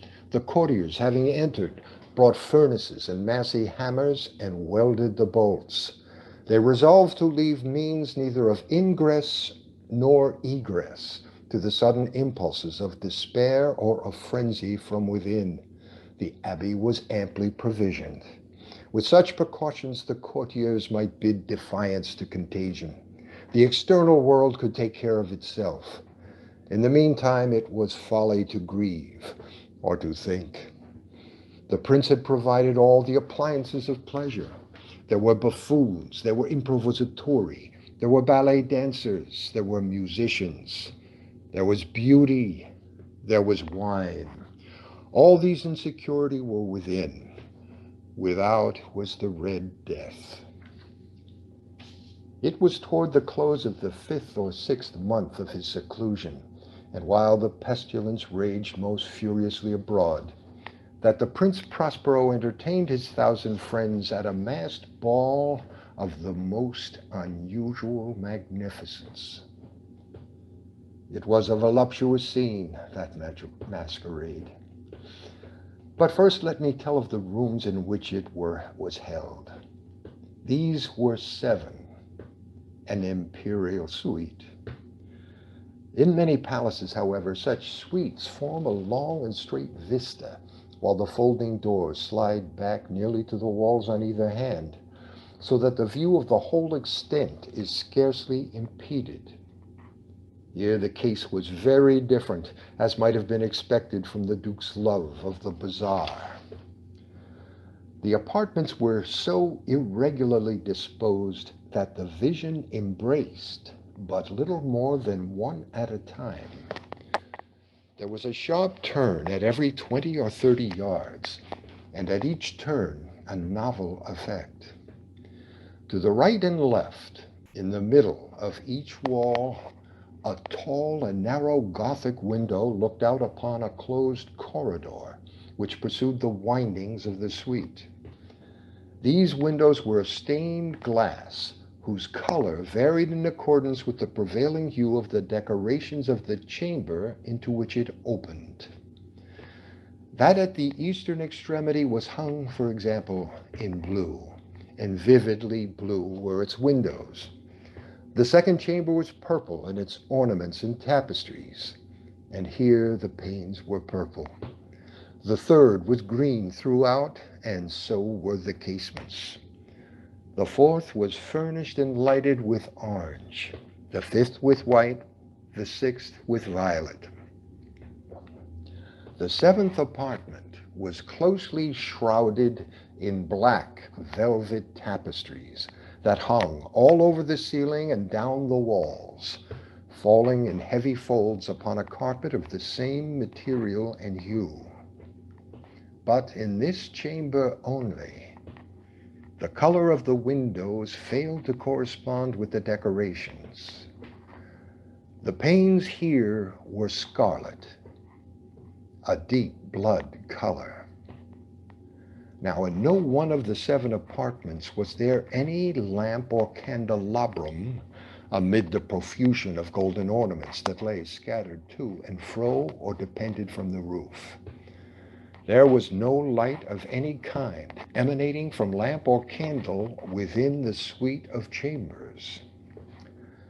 But in the corridors that followed the suite, there stood, opposite to each window, a heavy tripod, bearing a brazier of fire that projected its rays through the tinted glass and so glaringly illumined the room. And thus were produced a multitude of gaudy and fantastic appearances. But in the western or black chamber, the effect of the firelight that streamed upon the dark hangings through the blood-tinted panes was ghastly in the extreme, and produced so wild a look upon the countenances of those who entered that there were few of the company bold enough to set foot within its precincts at all. It was in this apartment also that there stood against the western wall a gigantic clock of ebony. Its pendulum swung to and fro with a dull, heavy, monotonous clang. And when the minute hand made the circuit of the face, and the hour was to be stricken, there came from the brazen lungs of the clock a sound which was clear and loud and deep and exceedingly musical, but of so peculiar a note and emphasis that, at each lapse of an hour, the musicians of the orchestra were constrained to pause momentarily in their performance to hearken to the sound, and thus the waltzers perforce ceased their evolutions, and there was a brief disconcert of the whole gay company. And while the chimes of the clock yet rang, it was observed that the giddiest grew pale, and the more aged and sedate passed their hands over their brows as if in confused reverie or meditation. But when the echoes had fully ceased, a light laughter at once pervaded the assembly. The musicians looked at each other and smiled as if at their own nervousness and folly, and made whispering vows, each to the other, that the next chiming of the clock should produce in them no similar emotion. And then, after the lapse of 60 minutes, which embrace 3,600 seconds of the time that flies, there came yet another chiming of the clock, and then were the same disconcert and tremulousness and meditation as before. But in spite of these things, it was a gay and magnificent revel. The tastes of the Duke were peculiar. He had a fine eye for colors and effects. He disregarded the decora of mere fashion. His plans were bold and fiery, and his conceptions glowed with barbaric luster. There are some who would have thought him mad. His followers felt that he was not. It was necessary to hear and see and touch him to be sure that he was not.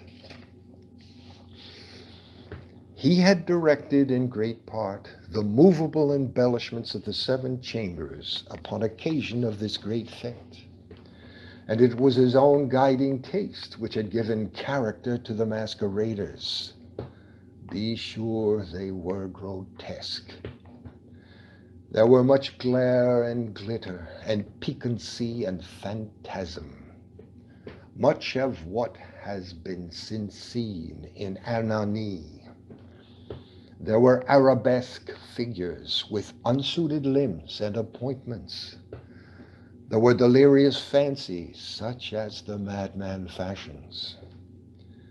There was much of the beautiful, much of the wanton, much of the bizarre, something of the terrible, and not a little of that which might have excited disgust. To and fro in the 7 chambers there stalked, in fact, a multitude of dreams, and these, the dreams, writhed in and about, taking hue from the rooms, and causing the wild music of the orchestra to seem as the echo of their steps. And anon there strikes the ebony clock which stands in the hall of the velvet. And then, for a moment, all is still, and all is silent save the voice of the clock. The dreams are stiff frozen as they stand, but the echoes of the chime die away. They have endured but an instant, and a light, half-subdued laughter floats after them as they depart. And now again the music swells, and the dreams live and writhe to and fro more merrily than ever, taking hue from the many-tinted windows through which stream the rays from the tripods. But to the chamber which lies most westwardly of the 7, there are now none of the maskers who venture. For the night is waning away, and there flows a ruddier light through the blood-colored panes, and the blackness of the sable drapery appalls. And to him whose foot falls upon the sable carpet, there comes from the near clock of ebony a muffled peal, more solemnly emphatic, than any which reaches their ears, who indulge in the more remote gaieties of the other apartments. But these other apartments were densely crowded, and in them beat feverishly the heart of life, and the revel went whirlingly on until at length there commenced the sounding of midnight upon the clock, and then the music ceased, as I have told, and the evolutions of the waltzers were quieted, and there was an uneasy cessation of all things as before. But now there were 12 strokes to be sounded by the bell of the clock, and thus it happened, perhaps, that more of thought crept with more of time into the meditations of the thoughtful among those who reveled.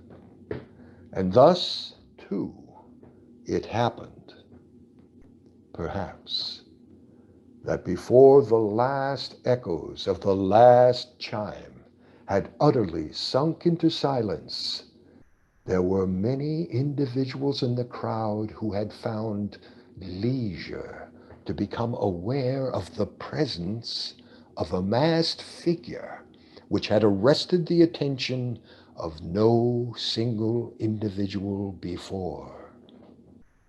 And the rumor of this new presence having spread itself whisperingly around, there arose at length from the whole company a buzz or murmur, expressive of disapprobation and surprise. Then, finally, of terror, of horror, and of disgust. In an assembly of phantasms such as I have painted, it may well be supposed that no ordinary appearance could have excited such sensation. In truth, the masquerade license of the night was nearly unlimited. But the figure in question had out-Heroded Herod and gone beyond the bounds of even the prince's indefinite decorum. There are chords in the hearts of the most reckless which cannot be touched without emotion. Even with the utterly lost, to whom life and death are equally jests, there are matters of which no jest can be made. The whole company, indeed, seemed now deeply to feel that in the costume and bearing of the stranger neither wit nor propriety existed. The figure was tall and gaunt, and shrouded from head to foot in the habiliments of the grave. The mask which concealed the visage was made so nearly to resemble the countenance of a stiffened corpse that the closest scrutiny must have had difficulty in detecting the cheat. And yet all this might have been endured, if not approved, by the mad revelers around. But the mummer had gone so far as to assume the type of the Red Death. His vesture was dabbled in blood, and his broad brow, with all the features of the face, was besprinkled with the scarlet horror. When the eyes of Prince Prospero fell upon this spectral image, which with a slow and solemn movement, as if more fully to sustain its role, stalked to and fro among the waltzers, he was seen to be convulsed in the first moment with a strong shudder, either of terror or distaste, but in the next, his brow reddened with rage. "Who dares," he demanded hoarsely of the courtiers who stood near him, "who dares insult us with this blasphemous mockery? Seize him and unmask him, that we may know whom we have to hang at sunrise, from the battlements. It was in the eastern or blue chamber in which stood the Prince Prospero as he uttered these words. They rang throughout the 7 rooms loudly and clearly, for the prince was a bold and robust man, and the music had become hushed at the waving of his hand. It was in the blue room where stood the prince, with a group of pale courtiers by his side. At first, as he spoke, there was a slight rushing movement of this group in the direction of the intruder, who, at the moment, was also near at hand, and now, with deliberate and stately step, made closer approach to the speaker. But from a certain nameless awe with which the mad assumptions of the mummer had inspired the whole company, there were found none who put forth hand to seize him, so that, unimpeded, he passed within a yard of the prince's person, and, while the vast assembly, as if with one impulse, shrank from the centers of the rooms to the walls, he made his way uninterruptedly, but with the same solemn and measured step which had distinguished him from the first, through the blue chamber to the purple, through the purple to the green, through the green to the orange, through this again to the white, and even thence to the violet, ere a decided movement had been made to arrest him. It was then, however, that the Prince Prospero, maddening with rage and the shame of his own momentary cowardice, rushed hurriedly through the 6 chambers, while none followed him on account of a deadly terror that had seized upon all. He bore aloft a drawn dagger, and had approached in rapid impetuosity to within 3 or 4 feet of the retreating figure, when the latter, having attained the extremity of the velvet apartment, turned suddenly and confronted his pursuer. There was a sharp cry, and the dagger dropped, gleaming upon the sable carpet, upon which, instantly afterwards, fell prostrate in death the Prince Prospero. Then, summoning the wild courage of despair, a throng of the revelers at once threw themselves into the black apartment, and, seizing the mummer, whose tall figure stood erect and motionless within the shadow of the ebony clock, gasped in unutterable horror at finding the grave cerements and corpse-like mask, which they handled with so violent a rudeness, untenanted by any tangible form. And now was acknowledged the presence of the Red Death. He had come like a thief in the night, and one by one dropped the revelers in the blood-bedewed halls of their revel, and died, each in the despairing posture of his fall. And the life of the ebony clock went out with that of the last of the gay, and the flames of the tripods expired, and darkness and decay and the Red Death held illimitable dominion over all.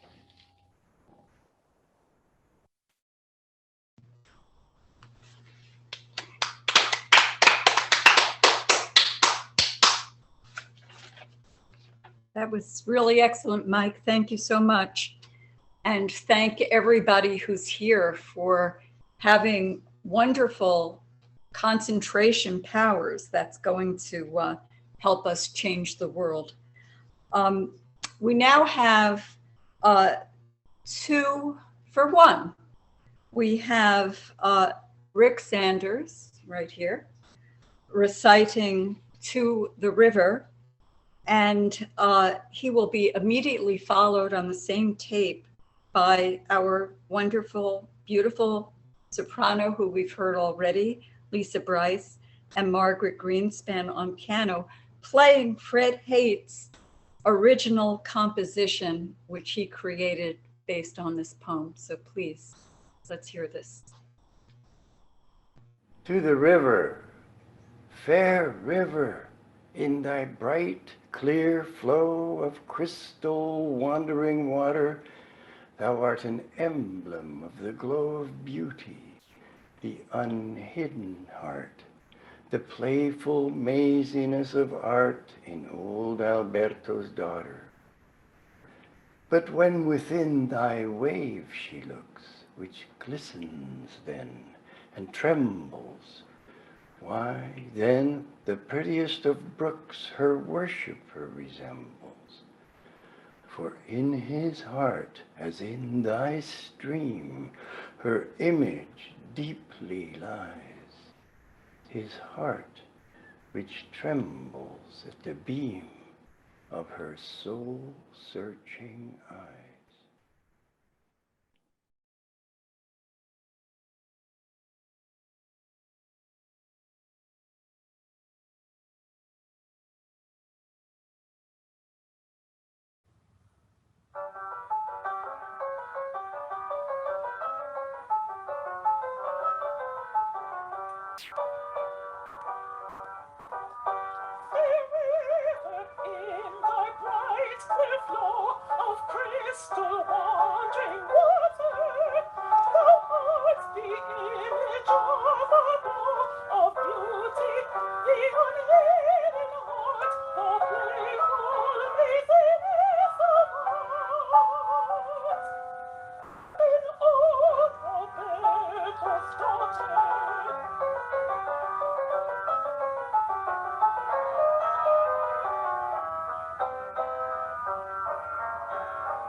Okay, we have 3 poems left.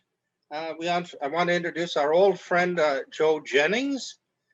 Joe is going to read a poem that Poe wrote called Alone from the time he was young, but I don't think it's alone in the sense of a kid who gets bullied or anything like that. I think it's what Linda LaRouche called the agony of creativity. That is when the creative mind on which the world depends responds to an entirely different set of pleasures, joys than anybody else. So let's hear Joe Jennings now with Alone by Poe.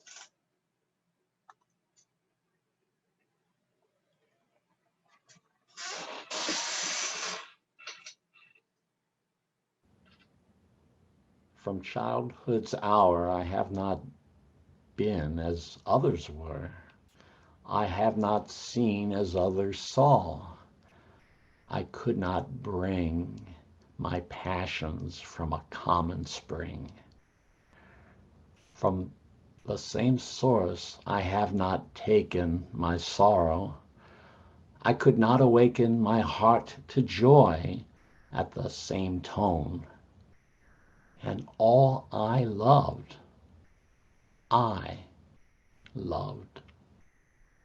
alone. Then, in my childhood, at the dawn of a most stormy life was drawn from every depth of good and ill, the mystery that binds me still, from the torrent and the fountain, from the red cliff of the mountain, from the sun that round me rolled in its autumn tint of gold, from the lightning in the sky as it passed me flying by, from the thunder and the storm and the cloud that took the form when the rest of heaven was blue, of a demon in my view.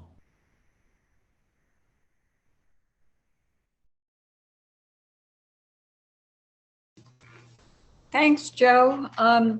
Next, we have Jerry Belsky proving that Poe is an anti-monarch, anti-oligarch poet. So please, let's hear from Mr. Belsky with Divine Right of Kings.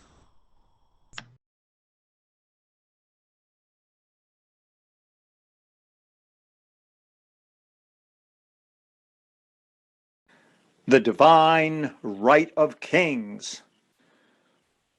The only king by right divine is Ellen King, and were she mine, I'd strive for liberty no more, but hug the glorious chains I wore. Her bosom is an ivory throne, where tyrant virtue reigns alone. No subject vice dare interfere to check the power that governs here. Oh, would she deign to rule my fate, I'd worship kings and kingly state, and hold this maxim all life long: the king, my king, can do no wrong. That's fun. So our last poetic offering for the evening before we open up for our discussion will be Nancy Geis, our beautiful alto section leader. And she will be reciting Israfel. I want to take the opportunity before she does to once again invite everyone who is not yet a member of the Schiller Institute to join the Schiller Institute.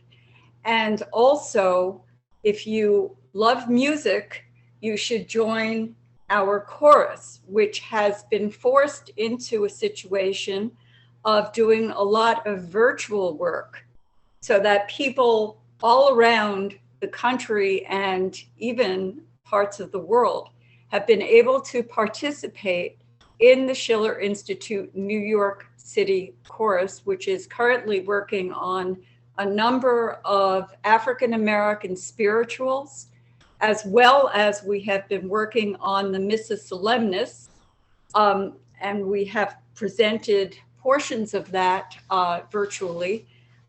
We're now working on the Sanctos and the, help me out here. We're working on the end of the entire Missa Solemnis, and that will be presented with a number of other pieces at our 9/11 memorial celebration. So with that, Nancy, please go ahead.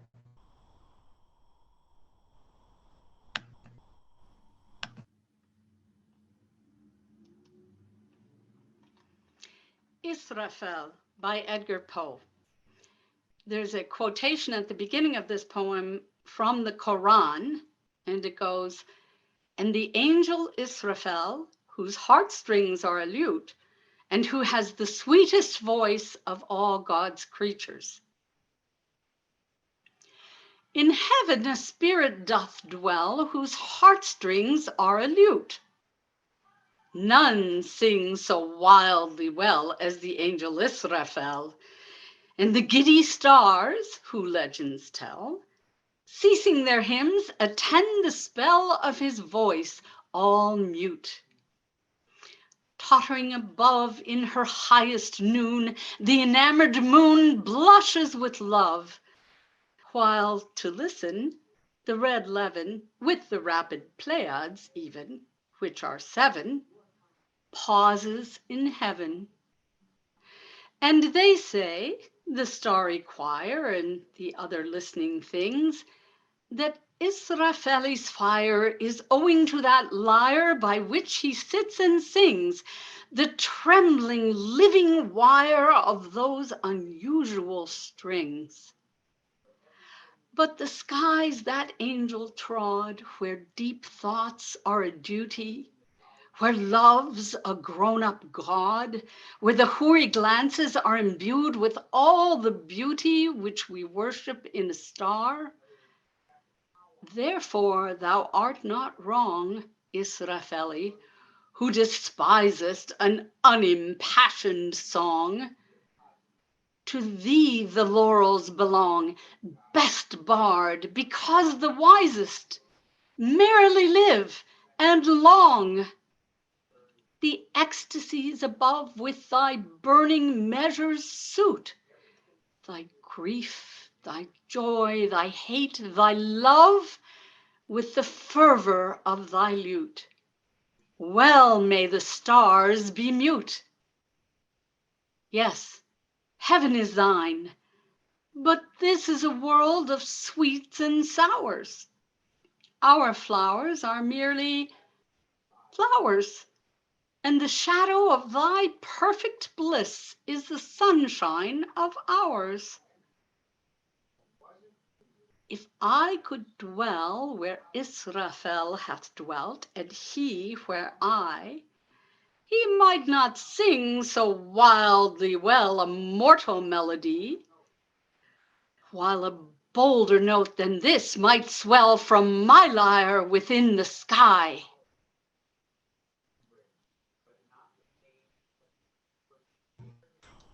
That was wonderful. We are going to open it up now. I don't know whether Fred has anything to say at this moment. We just got a chat asking how to join the Schiller Institute. And I would say we might find some other means. I hope that we have your phone number and your email. Obviously, we have the email, I suppose. You can go to schillerinstitute.com to join the Schiller Institute, and Schiller Institute NYC Chorus. John can put those in the chat, and that would be great. Fred, do you have any opening, closing lines?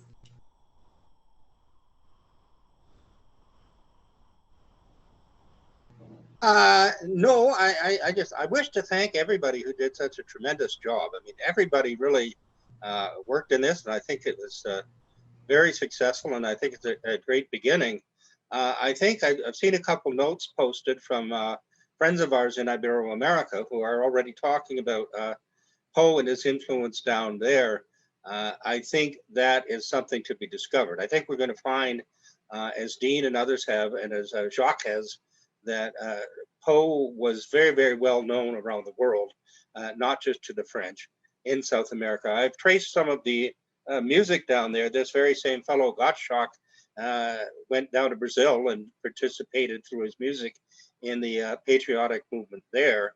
So I think there's a lot that's underlying this. I think Poe has been slandered and covered up because people don't want us to know how important he is, not just for the United States, but for the world. And in that quote where he attacked the British, he said, if this must be a national revolution, then let it be one in throwing off this yoke, which I think, given his world knowledge and his knowledge of history, he would not have been thinking just of trying to accomplish something in the United States, but would have seen what was taking place in the United States as the beginning of a change for the entire planet. And I think that has a lot to do with why he is so maligned.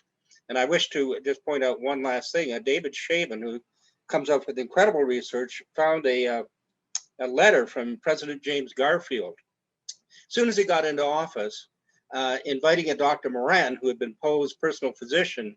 And he said, I hear we would like you to invite you to Washington to speak about this incredible intellect, Edgar Poe, and we hope that you can relieve us of some of the slanders against him. That's the president of the United States. Unfortunately, he was killed 6 months later, so people don't know him so well. But that's, you can't imagine a president of the United States viewing Poe that way now. So that's all I have to say. I'd really like to, while we can, open it up to discussion and questions from people.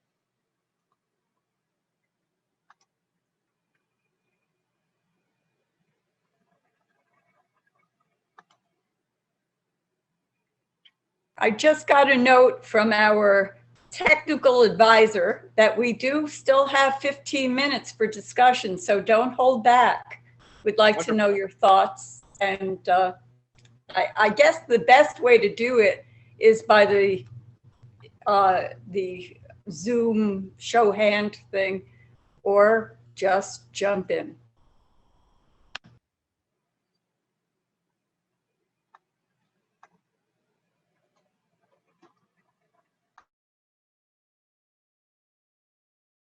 Looks like Michael Ellis has his hand up. Thank you. So I had a couple friends here with me listening for most of this presentation also. So I'll first say thank you so much to everybody who put so much work in. This was amazing. But my question is, could you point me in the direction of something that would be concise enough to give me an introduction to Edgar Poe? This was like the level 201 or 202 course for me, and I skipped 101 and 102. So I was a little lost some of the time and could use the first introductory stuff.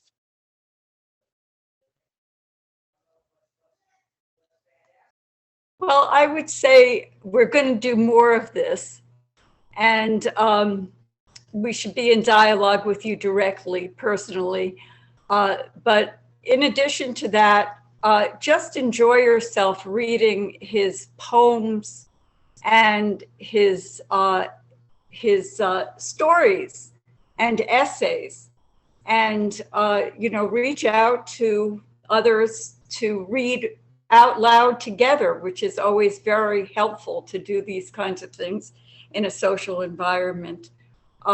We have put together over the years various material. I mean, as mentioned, Allen Salisbury did a lot on this, Mr. LaRouche did a lot on this, and others, and we can certainly pull together a packet of material for you that I hope will be helpful. Thank you. Austin has asked a question about the research on Thomas Carlyle and Emerson. That's a question for Jerry Belsky. Is he still here with us? Yes, he is. Okay, go for it, man. Well, in terms of the I don't know exactly what the question is, except you want to know more about this. You can read what Poe wrote. He was very explicit that Carlyle deliberately was obscure because he didn't want to be known. And the reason why I think he didn't want to be known is he didn't want it known that the motivation of his mysticism was to try to destroy the principles of the American Revolution, which were, after all, to overcome the idea that man could not change the world, that there was a fixed order, what we call today the rules-based order, the rule of those who have the power and the money to control you. And he was creating the concept, which today has been adopted through Emerson, by the way, as the so-called environmental view of the world, that man can't change nature. So I think part of the obscurity of Carlyle, which Poe attacked, as while Poe was being very explicit in his various essays and being very direct about what he believed, he said that Carlyle deliberately did not want to be understood. And I think this is the reason why. In terms of Emerson, he was promoting a view of slavery.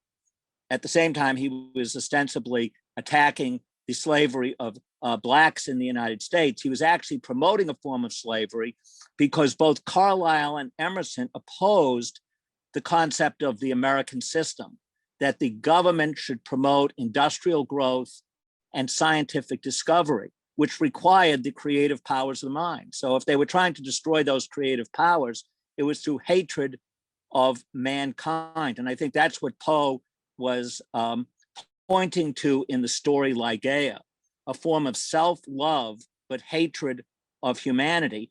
And I would also just point out, in opposition to the views of Carlyle and Emerson, if you look at Poe's last poem, Annabel Lee, he is expressing a love which is more than love, the highest principle of love, which I think Poe expressed toward humanity, agape, and a love which he associated really with the principles of the American Revolution. He said that I was a child and she was a child, but those who were older than we were trying to destroy this love. And I think this were the oligarchical interests which controlled Carlyle and Emerson. Harry, the fellow had a question as to where explicitly Poe wrote about Carlyle. Well, he wrote about if you go through, I would say you can go to Google.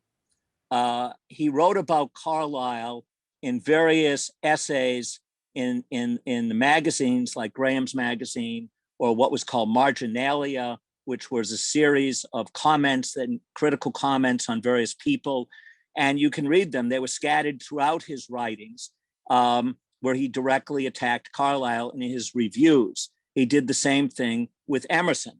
So you can simply Google this. The eapoe.org, the Edgar Allan Poe Society of Baltimore, has a search engine. If you go to eapoe.org and type in Carlyle and Emerson, or write both, you will find all the references and writings on these subjects.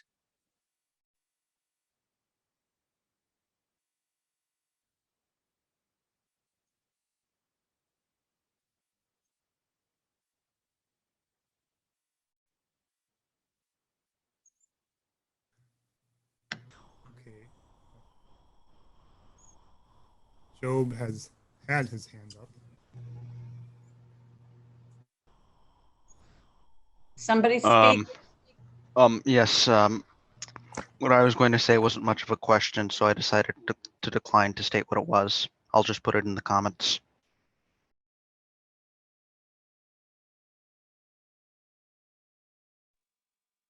Hi, I wanted to mention, for those of you that may not be aware, Edgar Allan Poe lived in what we now know as Greenwich Village during 1845 and 1846.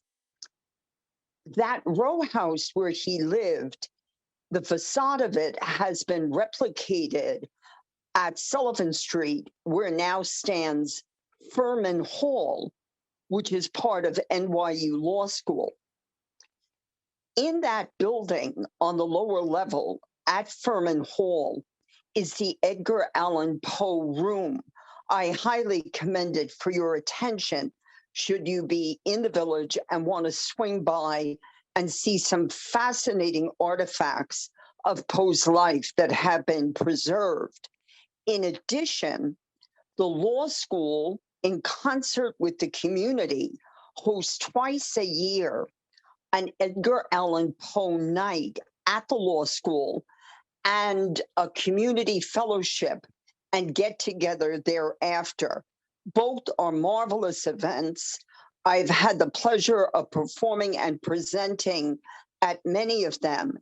And for those of you who are newbies to Poe or looking for a 201, a 301, or a 401 night out on NYU, please do consider being in touch with New York University and inquire about their twice annual Poe presentation at Furman Hall and at the Edgar Allan Poe room that is located in Furman Hall. I think you'll find it fascinating. Thank you. Thank you very much for that information. I would also ask you, once this discussion that we've had is made available, I suppose it will be on YouTube or something, and we'll let you know that, if you could please post it to any of the people that you are engaged with, it would be wonderful to just expand the network.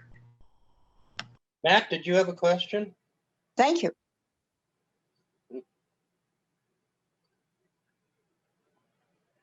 Yes, it's not so much a question as a comment.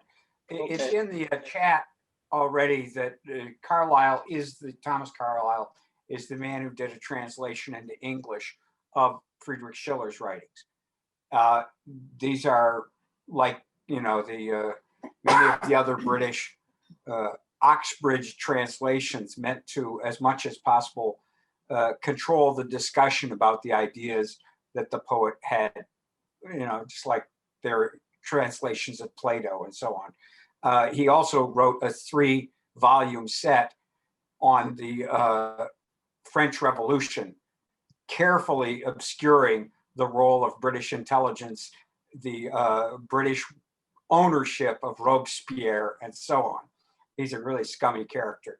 But on a more pleasant note, the idea of landscape architecture as an art form was taken from Poe's writings. They inspired the man, Frederick Olmsted Law, who created Central Park, Jackson Park in Chicago, and so on. He was himself an intelligence officer for the Whig faction, going to the South before the Civil War to expose what actually was going on in the slave states. He tried to set up a colony in Texas that would be opposing slavery there, successful to a limited degree. And he became a captain during the Civil War. Then after that, he spent the rest of his life designing public landscapes to be the opposite of the British landscaped garden, because they would be available to all and would allow all to share in this beauty.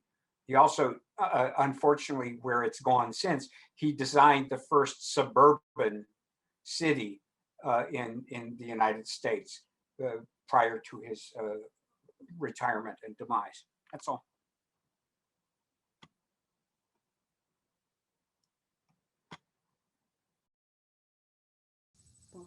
Speak to be acknowledged. This is Nareda. Can she speak? Of course. Hi. I just wanted to add a couple of points, which is that the issue of nature and not nature as perceived by the British for nature's sake and its beauty was a concept that was developed many years in Philadelphia prior to, just literally, it's only separated by a decade or so before Poe lived in Philadelphia, by the Schuylkill River School, who one of the founders of that was also associated with the founding of the Hudson School. And within that context, in Philadelphia, they not only created the idea of the having a direct deployment against this concept of nature and beauty just for its sake, but of actually showing through the works that were taking place in Philadelphia how you could create and harness nature for the benefit not just of the population or the community there, but for the development of the Republic. And this was beautifully highlighted in an exhibit that took place prior to the COVID pandemic in Philadelphia, and which brought together the collection that exists at the Philadelphia Institute of Fine Arts of paintings that are in their possession, which goes through the development of the Fairmount Park waterworks, how the Schuylkill River was harnessed, how they were using it to create all sorts of industry in Philadelphia and the surrounding area. And it was Philadelphia was the place that when von Humboldt visited Washington, he first chose to go to Philadelphia. And he chose to go to Philadelphia, and the document exists because you have to, in your port of entry, you have to specify your reasons for coming to that port of entry. He specified that he wanted to come to a place that exemplified everything that the American Revolution was. He wanted to see a city that exemplified progress, a city that exemplified beauty. And at that time, Philadelphia was known as the Athens of the Western world. So it's only separated by a couple of decades from when Poe also lived in Philadelphia. And it is a time when, during the 6 years that Poe lived in Philadelphia, many of these people that were involved in that operation were still living. They were still around. And it also was a time that Poe was extremely productive. He wrote some of his best works while he was living in Philadelphia. And he also was, it should be noted that it was the Philadelphia German Society that met with von Humboldt and was responsible for not just financing, but also for translating von Humboldt's work on his discoveries in South America, which was secured through that visit that he made in Philadelphia. So this direct connection to the founding of the Republic, and also to the continual development of art and beauty and the power of industrialization and the harnessing of nature is directly seen through that time frame when he lived there, and he interacted not so much with these people who were there when von Humboldt was there, but through the networks that still existed in that city. Very interesting. I understand that Martha Rollins would like to say something, so please go ahead. Oh, thank you very much. My question is a very practical one. I almost sent this link to a young woman who's a wonderful artist here in Costa Rica, but she is deaf. And I thought when I tried to send it to her, I thought to myself she would have a hard time because of being deaf. She's done many portraits of Edgar Allan Poe. She's very much interested in Poe. And I wondered if there is anything through any association or whatever that has anything in sign. She is fluent in English and Spanish. She lip reads, but she does use sign.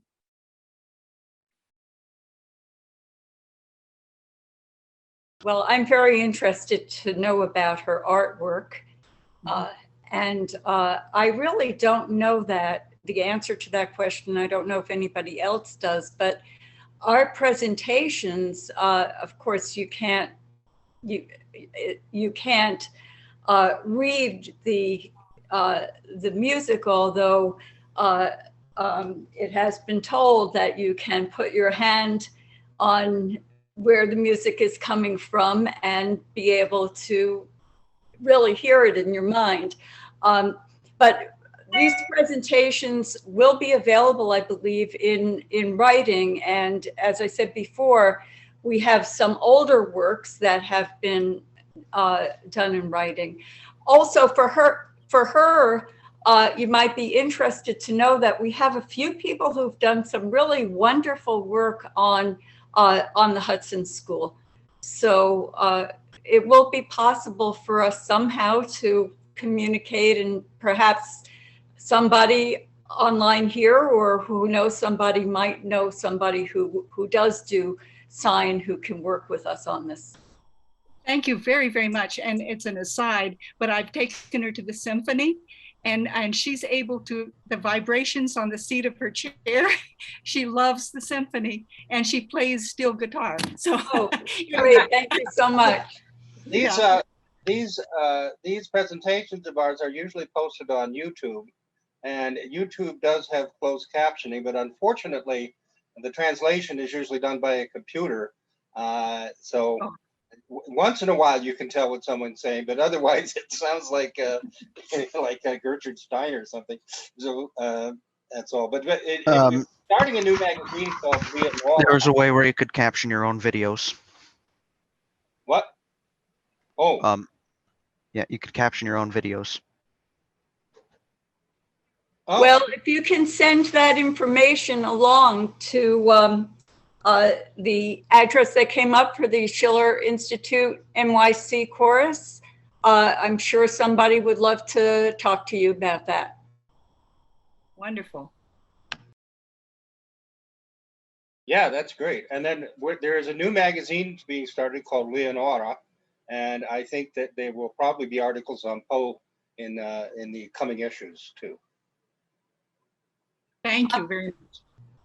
I just want to, before just continue, but I do want to say that while we were in the process of pulling this together, there were other people besides who we could present tonight who wanted to participate and or had worked on different poetry, including some mighty attempts at the Raven. I want to just say everybody should continue and recruit others to do this work in poetry. It's really important for the survival of our nation and all nations to have this ability to communicate. So in future events, I'm sure that we'll have a lot more, and we're committed to continuing this endeavor.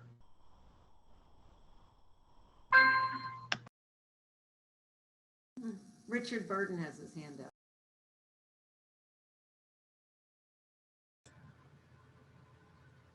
Okay, can you hear me? Yeah, you're the last man up. Okay, yes. So does anyone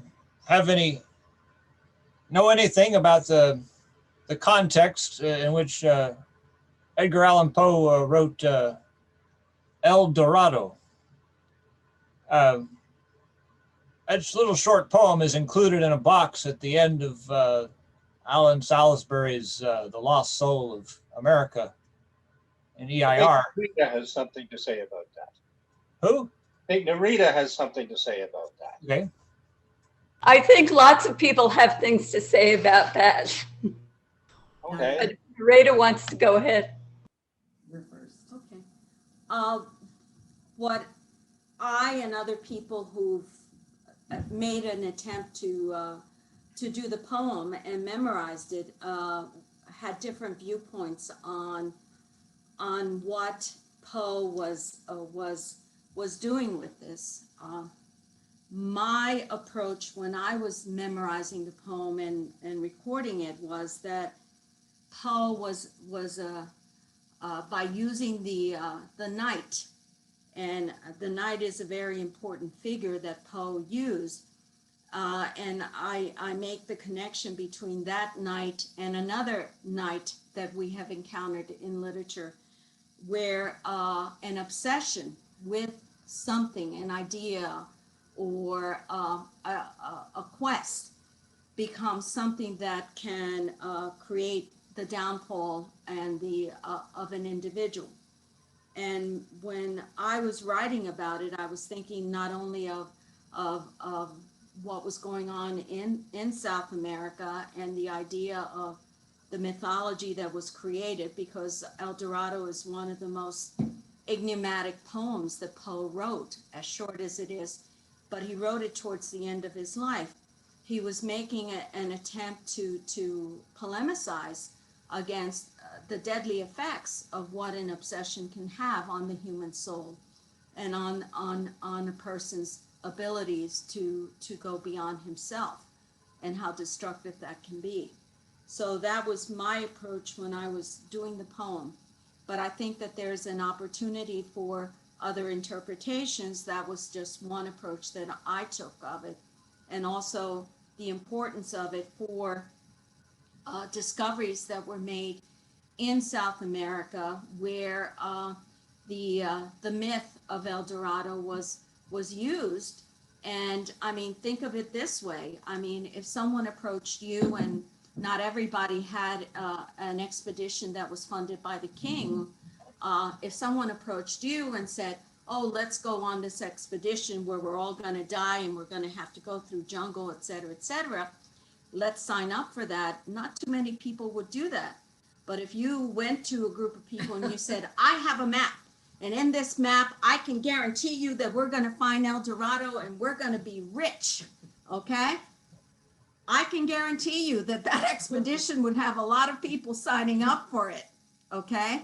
And there are many uses and interpretations of this myth, but it did lead to very important discoveries in South America because people did sign up for these expeditions, and that can't be underestimated. So that's my humble opinion, and you know, that was the way that I approached El Dorado, and I think it's still one of the most fascinating poems that Poe wrote, and it is a polemic against how destructive an obsession can be to the human soul. Including the gold rush, right? Exactly, because he was aware of the gold rush, you know, and what that did to the human soul.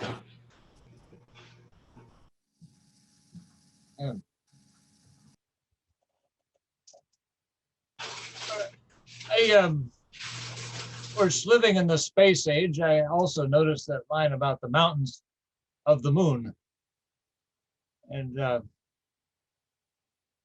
wondered if maybe Poe had some thoughts. I mean, not of actually going to the moon, but maybe of instead of looking for a spot on the ground, looking into the heavens.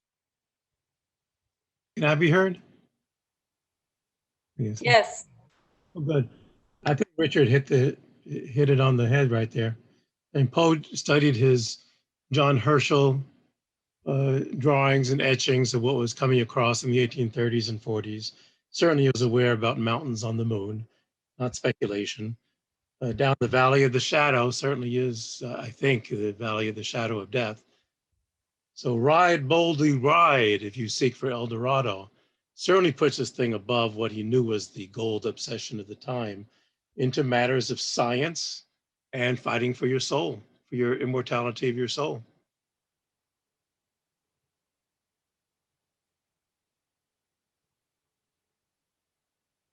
Dean, go ahead.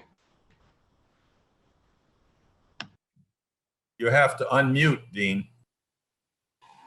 I just wanted to add to what, on this whole question of El Dorado, I 100% agree with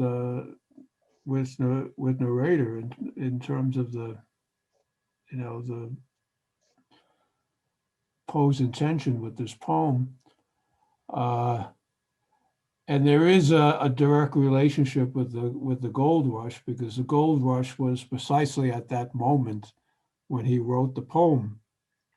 And it was a total insane thing. People were running off to California to die in the desert, thinking they'll become rich. And exactly a week before he published that poem, he published a tale called Von Kempelmann's Discovery.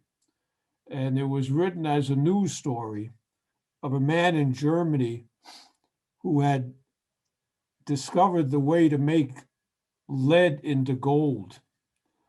And of course, he didn't announce this. He made counterfeit gold. And, you know, like one makes counterfeit dollars, he was passing off this so-called counterfeit gold, which was as good as any gold you could find. And it caused a sensation at that time, because it was like the balloon hoax. People were so obsessed with gold that a lot of people believed that this was a true story. And exactly 7 days later, El Dorado was published. the other aspect of it in terms of the gold rush is that Poe was very much interested in the whole question of establishing a national bank. He was very much involved in that. He, as I mentioned, he knew Nicholas Biddle, the president of the Second National Bank, which Jackson destroyed, and in a national currency, basically the national currency that Lincoln eventually issued in terms of the greenback. And then you have the gold. You know, you had the people wanted you have to have a gold-backed currency, and he always polemicized against that. That's what the whole gold bug was. So you have these two things, and I think this is part of the background of the El Dorado poem. I've been advised that we have to end, and I want to thank everybody. Make sure that you all stay in touch with the Schiller Institute and the Schiller Institute chorus. And this obviously question of El Dorado is going to be something that we can present with many different approaches in the future. So thank you, everybody. This was great to have you here and to do this. Ride, boldly ride. Thank you all. Thank you. Thanks.